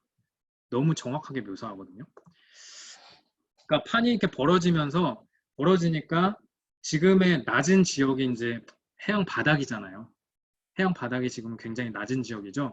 그쪽으로 물들이 또 밀려갖고 이제 이런 현상들이 있었겠죠. 자, 그래서 이제 아까 전에 말씀드린 닥터 밤가드너가 격변적 판구조론이라는 아이디어를 가지고 이거를 정말 오랜 기간 동안 연구했습니다. 그래서 비로소 이제 이거를 창조과학계에서 퍼블리셔를 하면서 이제 이야기를 나눴는데 굉장히 이제 홍수, 그러니까 창조과학, 특히 지질학적인 창조과학 내용에서 격변적 판구조론은 정말 뼈대를 구축하는 내용입니다. 그래서 잘 이해하는 것들이 되게 중요하죠. 성경적 판구조론이고요. 아까 전에 말씀드린 대로 중력 위치 에너지가 굉장히 이제 드라이빙 포스라고 했죠. 그 당기는 힘이라고. 그렇죠? 그래서 굉장히 실제 내부 멘틀의 내부를 잘 이제 묘사한다. 그러니까 이런 거를 우리가 밸리데이션이라고 합니다. 그러니까 시뮬레이션을 하는 사람들은 언제나 관찰되는 어떤 진짜 결과 값이랑 비교를 하잖아요. 그래서 이거를 하는 걸 유효성 검사, 밸리데이션이라고 하는데 이 과정을 언제나 거쳐야죠. 그래야 좋은 모델이 되는 거잖아요. 시뮬레이션이 신뢰성이 있는. 근데 우리 격변적 CPT 모델은 이 밸리데이션이 된 모델이죠. 사실 오늘날 관측되는 지진학적인 그런 데이터를 가지고요. 그래서 네, 이런 거. 이제 이 코드 이름 자체가 이제 이름을 테라라고 부릅니다. 테라라고 이제 명명을 했는데, 자 이제 이런 방정식들을 푸는 겁니다. 이제 질량 보존, 그리고 운동 보존, 그리고 에너지 보존, 이걸 이제 풉니다. 푸는데 원래는 이거 그냥 이렇게 딱 보여주고 그냥 바로 넘어갑니다. 말도 안 하고 넘어가는데, 이제 여기 계신 분들한테는 조금 더 설명을 드릴게요. 자, 여기서 보시면 이제 이제 이 시뮬레이션이 이 방정식들을 푸는 건데 뭘 푸냐면 여기 보면은 이 타우 보이시죠? 이 타우가 뭐냐면 스트레스라고 하는 건데 응력입니다. 강도라고 생각하시면 돼요. 강도라고 생각하시면 됩니다. 암석에. 자, 이 타우가 이제 스트레스, 응력, 그리고 이거는 압력입니다. 압력. 그리고 사실 얘네보다 다른 걸 쓰는데 제가 쉽게 이제 하는데 하여간 이거는 하여간 이제 그냥 넘어가겠습니다.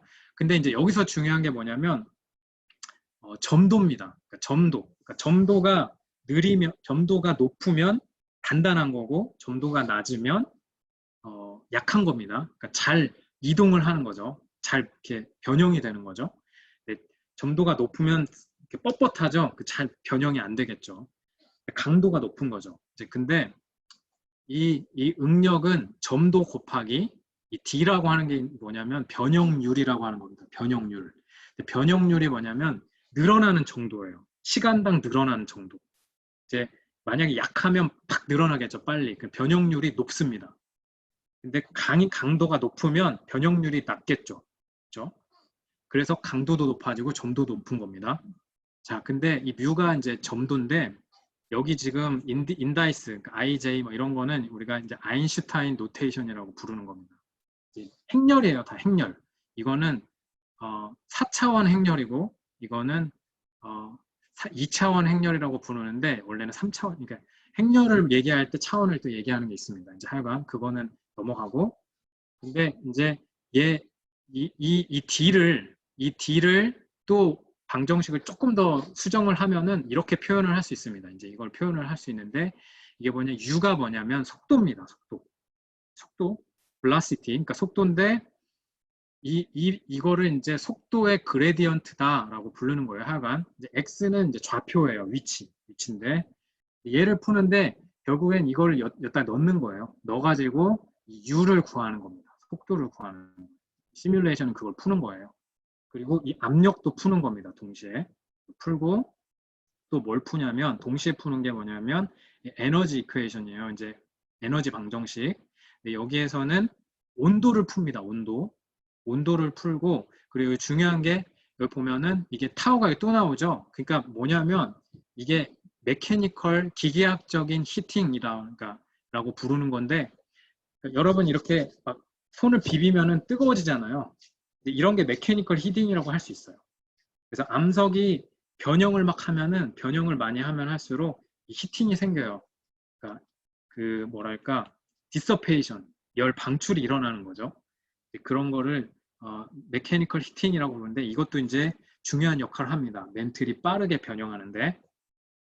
자, 그리고 뭐 이런 거는 뭐 라디오 액티브 그 hit도 넣고 뭐 바운더리 hit도 넣고 막 이제 그렇게 하는 겁니다. 그게 중요한 부분이니까 거기까지만 말씀드리고 제가 넘어가겠습니다. 그러니까 이 진짜 중요한 건 뭐냐면 멘틀이 빠르게 이동하는지를 보려면 이 점도를 정확하게 주는 모델이 되게 중요한 겁니다.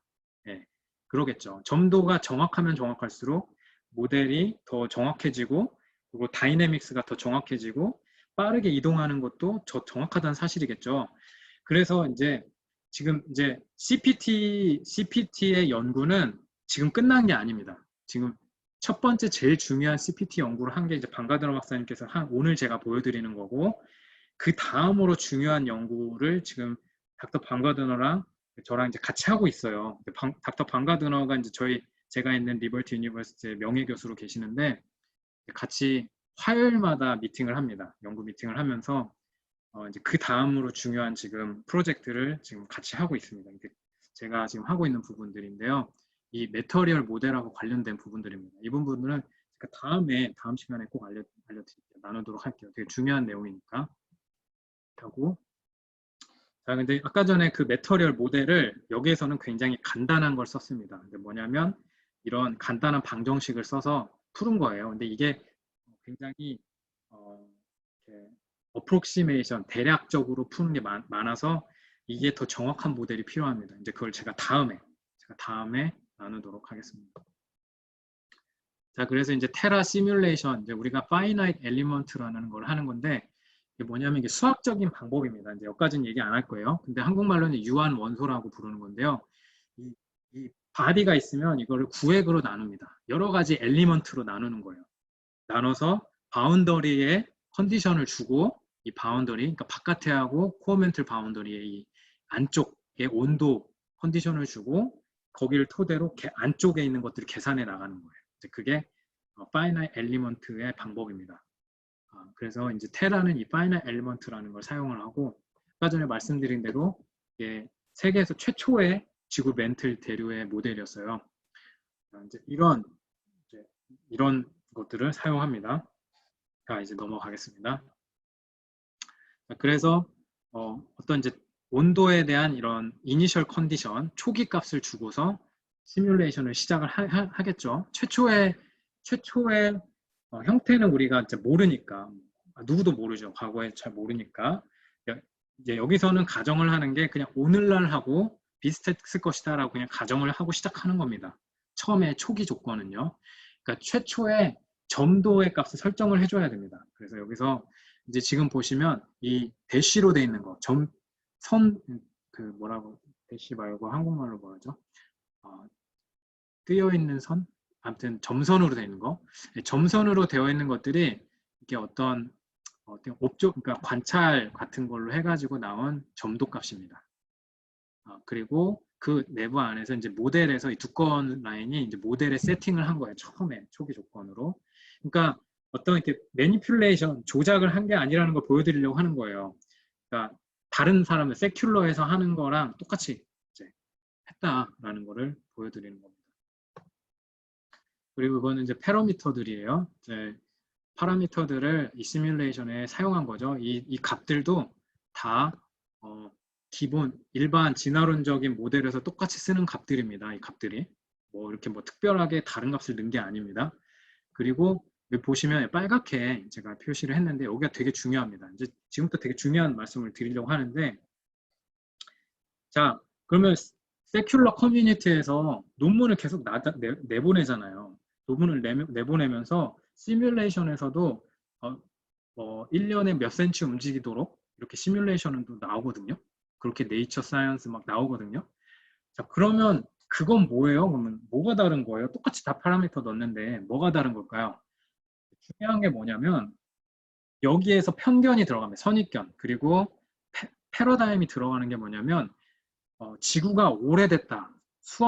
수십억 년 됐다라는 그 오랜 지구의 선입견에서 출발을 해요. 모델을. 그래서 뭘 하냐면 여기 빨갛게 보이는 게 뭐냐, 비스커시티 리미팅, 점도를 제한하는 거예요. 그러니까 아까 전에 말씀드린 대로 점도가 낮으면 빨라지죠. 약해지니까 빨리 움직이는 거예요. 그러니까 멘틀 대류가 빨라지는 겁니다. 점도가 낮으면. 근데 점도가 높으면 천천히 움직이겠죠. 이제 그거를 탁 막아버리는 거예요. 코드에서. 그러니까 시뮬레이션 코드 폴트란, C 이런 데에서 코드 프로그래밍에서 그냥 막아버려요. 그러니까 점도가 더 이상 낮아지지 못하도록, 다른 말로 하면 속도가 더 이상 빨라지지 못하도록 막아버립니다. 거기에서. 그러니까 그냥 세팅을 그냥 해버리는 거예요. 리미트를. 그래서 10에 24승, 10에 21승으로 세팅을 해요. 세팅을 해놓고 시뮬레이션을 돌리면 멘틀 대류가 그 속도에서 막 처음에 낮아지려고 막 하다가 딱 막아놓으니까 거기에서 계속 있어요.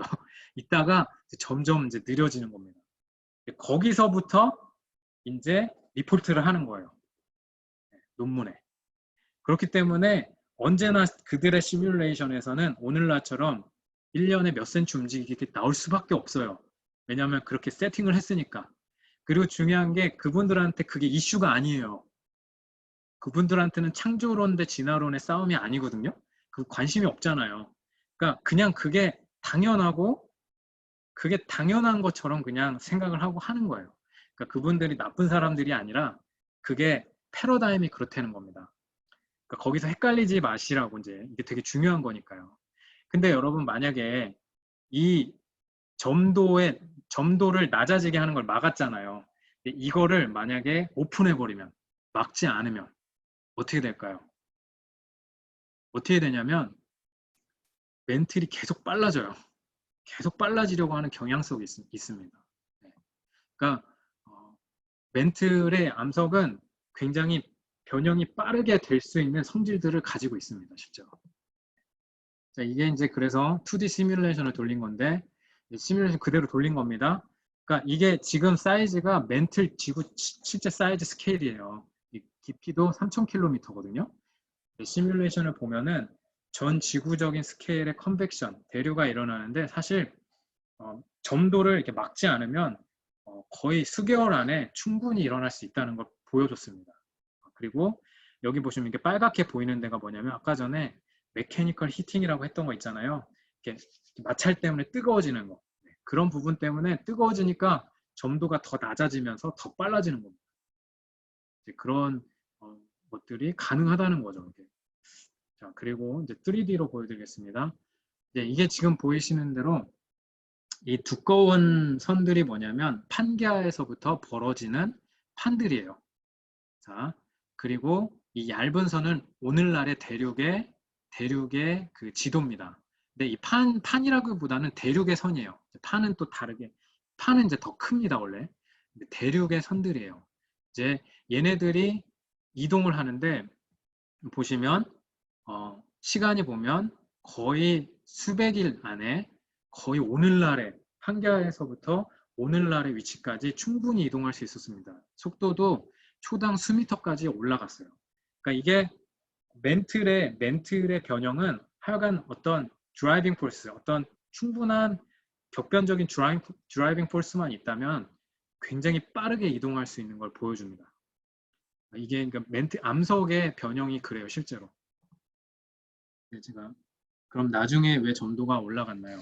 그러니까 이거는 제가 거의 마지막 슬라이드에서 제가 설명을 드리겠습니다. 굉장히 중요한 질문이거든요.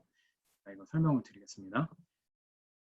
자, 그리고 이거는 이제 크로스 섹션, 똑같은 시뮬레이션입니다. 크로스 섹션인데 보면은 굉장히 온도가 여전히 차갑죠.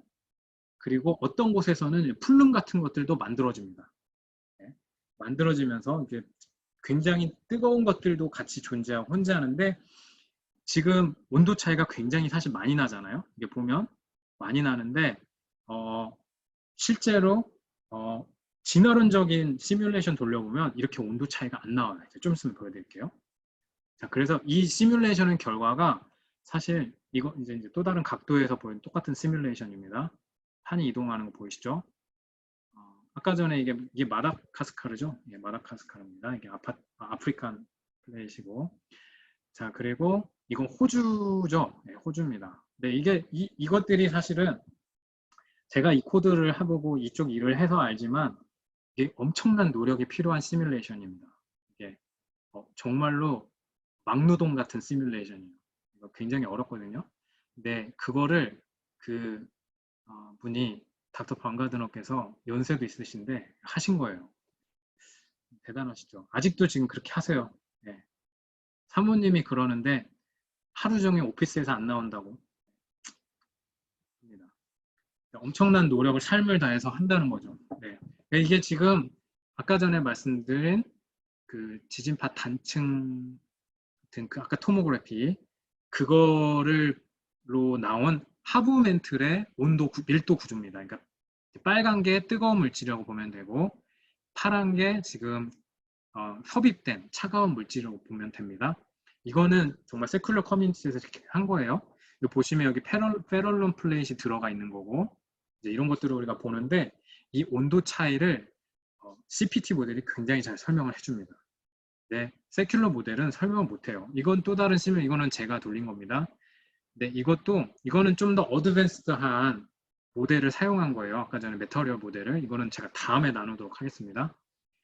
이 어드밴스드한 모델을 사용해도 우리가 뭐 굉장히 격변적으로 이동하는 걸 볼 수 있었고, 인스터빌리티, 아까 말씀드린 굉장히 불안정하게 굉장히 갑자기 서브덕션이 일어나고 하는 과정, 일련의 과정들도 이제 볼 수 있었고, 또 여기 이 파란 부분도 온도 차이가 굉장히 크게 존재하는 거를 시뮬레이션에서도 볼 수 있었습니다.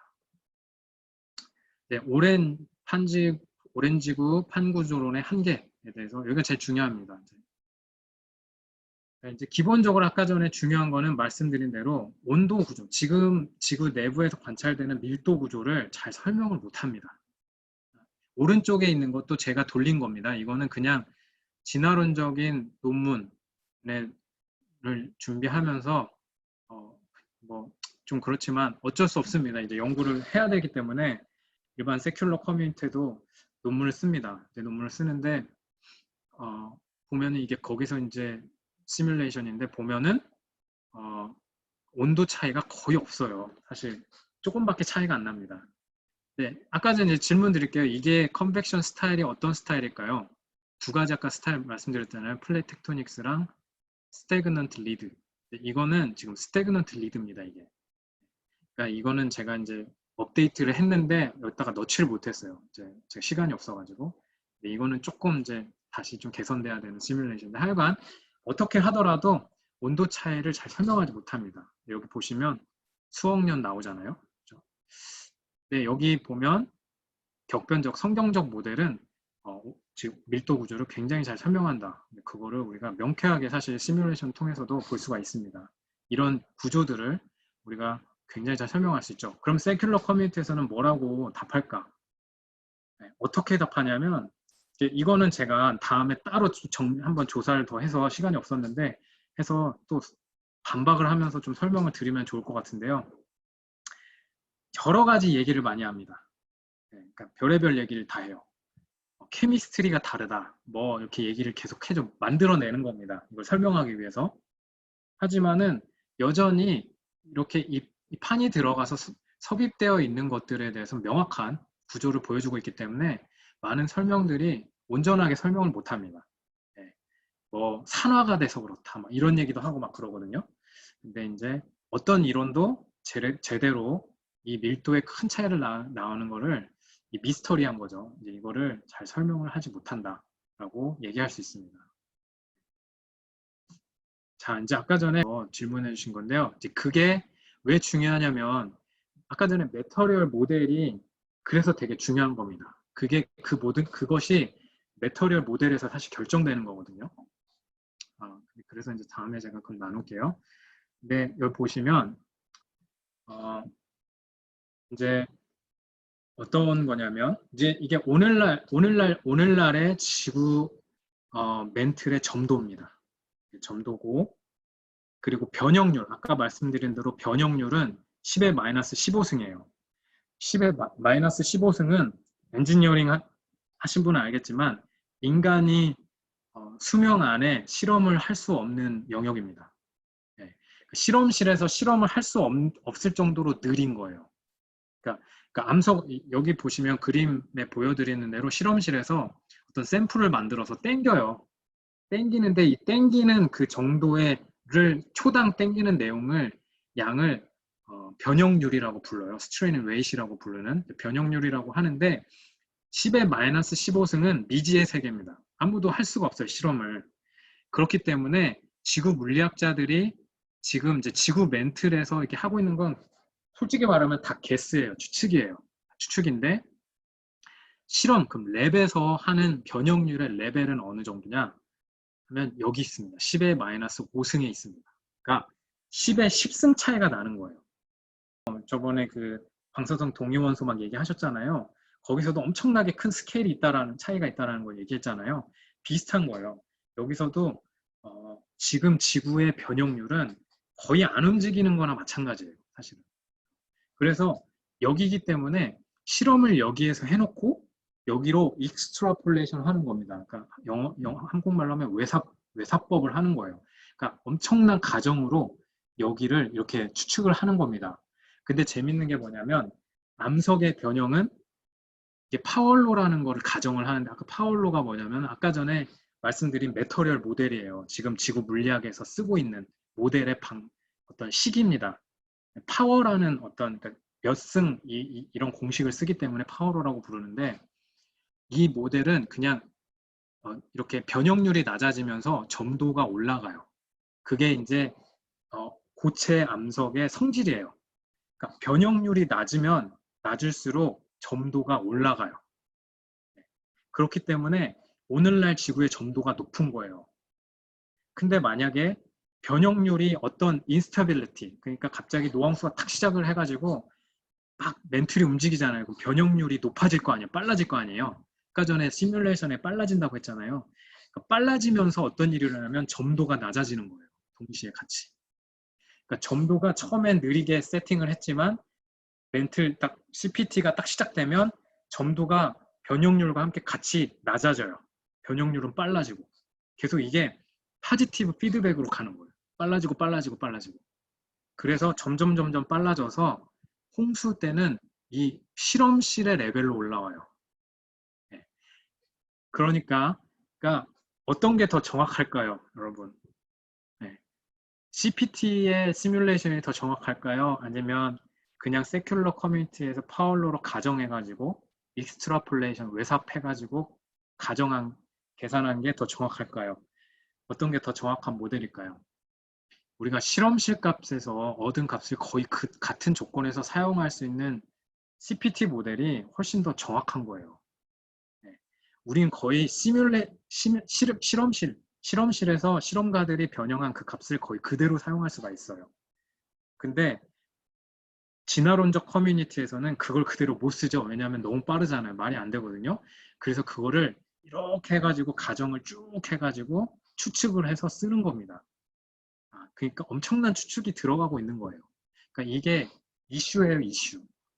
네, 근데 말씀드린 대로 암석은 그 성질 자체가 변형률이 높아질수록 점도가 낮아지는 성질이 있습니다. 네. 그러니까 랩에서 실험을 해가지고 변형률과 함께 점도를 조사하면, 계산을 하면 노화 홍수의 점도가 나와요. 네, 그 말은 실험실의 값은 노화 홍수의 변형의 상태를 보여줘요. 그러니까 빠르게 변형될 수 있다는 걸 보여줘요, 실험실에서. 네, 그걸 그냥 받아들이지 않고 저기 오랜 지구로 적용을 해서 느리게 쓰는 것 뿐입니다. 그래서 아까 전에 말씀드린 대로 동일과정설적 신념으로 점도를 제한하는 것. 이것도 여러분 가정이죠. 그러니까 오랜 지구의 엄청난 그 패러다임 안에서 지구 물리학이 돌아가고 있는 거예요. 근데 이 격변적 판구조론이라는 게 말이 안 되는 게 아니라 충분히 말이 된다는 걸 얘기해 드리고 싶은 거예요. 그리고 피지컬하다는 거. 제가 말씀드립니다.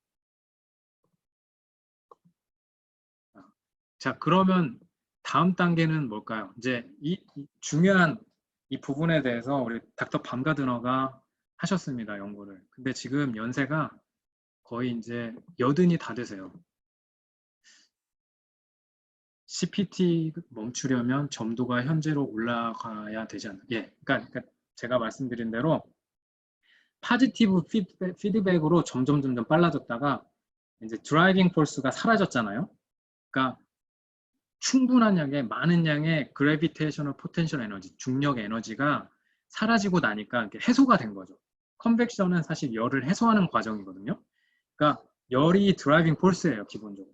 근데 컨벡션이 전지구적으로 한번 쫙 일어나면 드라이빙 폴스가 사라지죠. 드라이빙 폴스가 사라지니까 이제 점점 프리징이 일어나는 거예요. 그래서 네거티브 피드백이 일어나는 겁니다. 그래서 점점 다시 느려져요. 점점 느려지면서 그 격변적 판구조론이 끝날 때쯤에는 오늘날의 그 레인지로 갑니다. 다시. 네. 그게 이제 시뮬레이션에서 보는 거예요. 그러니까 매터리얼이 되게 중요하죠. 매터리얼이 그런 것들을, 그러니까 매터리얼에 대한 이해가 있어야 그런 것들이 이제 잘 이해가 되는 겁니다. 네. 그래서 그런 부분들에서 제가 강조하려고 말씀드렸습니다. 혹시 답변이 됐나요? 네. 그래서 그 다음 이제 여든이 다 되시는데 이제 지금은 계속 이제 젊은 다음 세대 사람들을 찾고 있습니다. 물론 이제 그 중에 제가 있지만 또 우리 여기 계신 분들 중에 또 많이 나오기를 정말 기도하고 바라고 있습니다. 제가 여기 리버티에 와가지고 학생들을 계속 구하고 있는데 잘 안 하려고 해요. 너무 어렵게 느껴지는 것 같아요. 너무 좀 힘든 일이다 뭐 이렇게 생각하고 특히 이제 우리 미국에 있는 청년들이 편하게만 산 친구들이 많아가지고 어려운 거 잘 안 하려고 하는 좀 경향이 있습니다. 그래가지고 아직까지 제가 학생이 없습니다. 대학원생이 없는데 좀 하나님께서 보내주셔서 혹시나 또 여기 계신 분들 중에 또 있을 수도 있으니까 그래서 제가 인커리지 하고자 이 슬라이드를 좀 만들었는데요. 근데 저는 우리 이제 리버티 유니버시티에서 가지고 있는 비전이 있습니다. 저희 그룹이 가지고 있는 비전은 뭐냐면 제네시스, 창세기를 시뮬레이션 하는 겁니다. 시뮬레이팅 제네시스라는 비전을 가지고 있습니다. 근데 창조과 커뮤니티 안에 시뮬레이션을 하는 사람들이 거의 없습니다. 사실 저희 그룹이 거의 다라고 볼 수 있어요. 몇 분 또 있긴 하지만 근데 시뮬레이션을 이렇게 보면 그러니까 이렇게 창조과 무브먼트 쭉 가면서 굉장히 중요한 것들을 많이 발견했잖아요.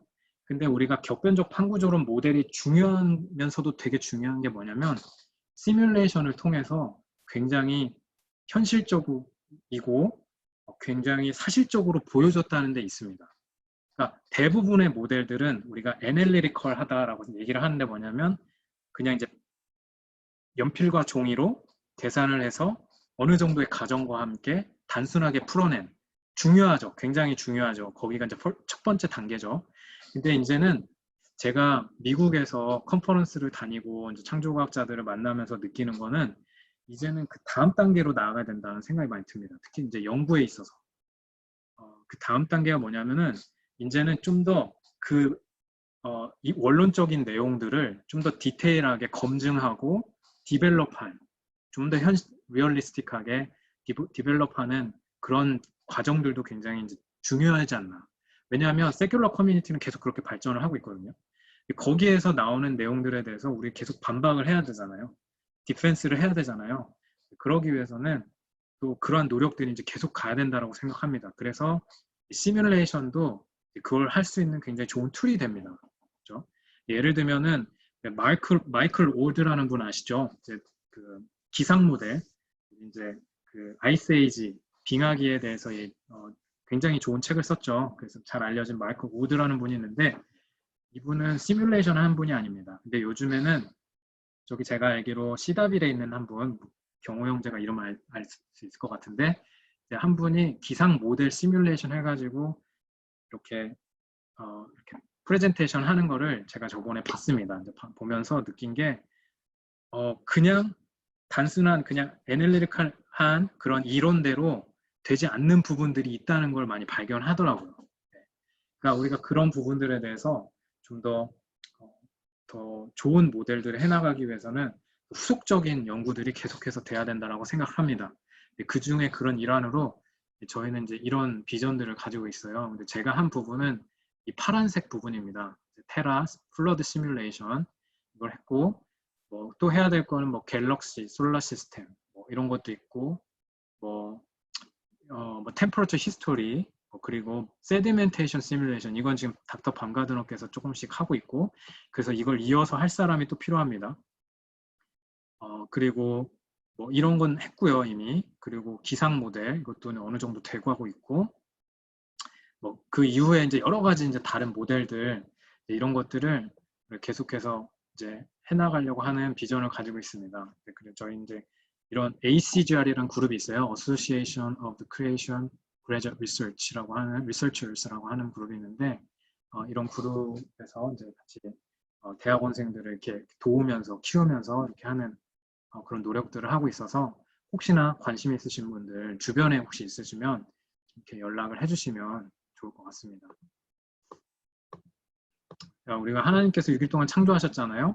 근데 수백억 년, 수억 년, 수십억 년의 연대는 사실 성경하고 매치하지 않습니다. 우리가 수많은 비성경적인 내용들, 사망, 죽음, 진화의 과정들, 진화의 과정들을 겪어야 된다는데 비성경적이죠. 하나님이 그렇게 창조했을 리가 없습니다. 다 이해하시니까. 그런데 이제 이런 오렌지구로부터 그런 유혹으로부터 성경을 변호하는 데 있어서 이 노아 홍수를 이해하는 것은 정말로 중요합니다. 그 노아 홍수가 잘 이해가 되지 않기 때문에 오랜 지구론이 자꾸 나오거든요. 그래서 그런 맥락에서 우리가 홍수를 잘 이해하는 것이 너무나 중요하다. 성경을 변증하는데 어떤 한 부분이라고 생각하기보다도 정말 너무 중요한 부분이다라고 이해해 주시기를 바라고 계속해서 나눴으면 좋겠습니다. 그래서 저는 여기 계신 분들이 다니엘서에서 이렇게 말씀하신 것처럼 오늘날 많은 사람들을 옳은 대로 돌아오게 할 사람들이라고 믿습니다. 그래서 우리가 이 비전을 가지고 이 일에 계속해서 했으면 좋겠고 또 새로운 사람들도 다음 세대 사람들도 계속해서 이어져 나올 수 있도록 많이 격려해 주시고 기도해 주시고 또 함께 해주셨으면 좋겠습니다. 네, 이제 이상으로 오늘 강의는 여기까지 마치고요. 다음에 제가 또 준비해서 다음에 또 다른 내용들 좀 나누도록 하겠습니다. 이상입니다. 너무 길었는데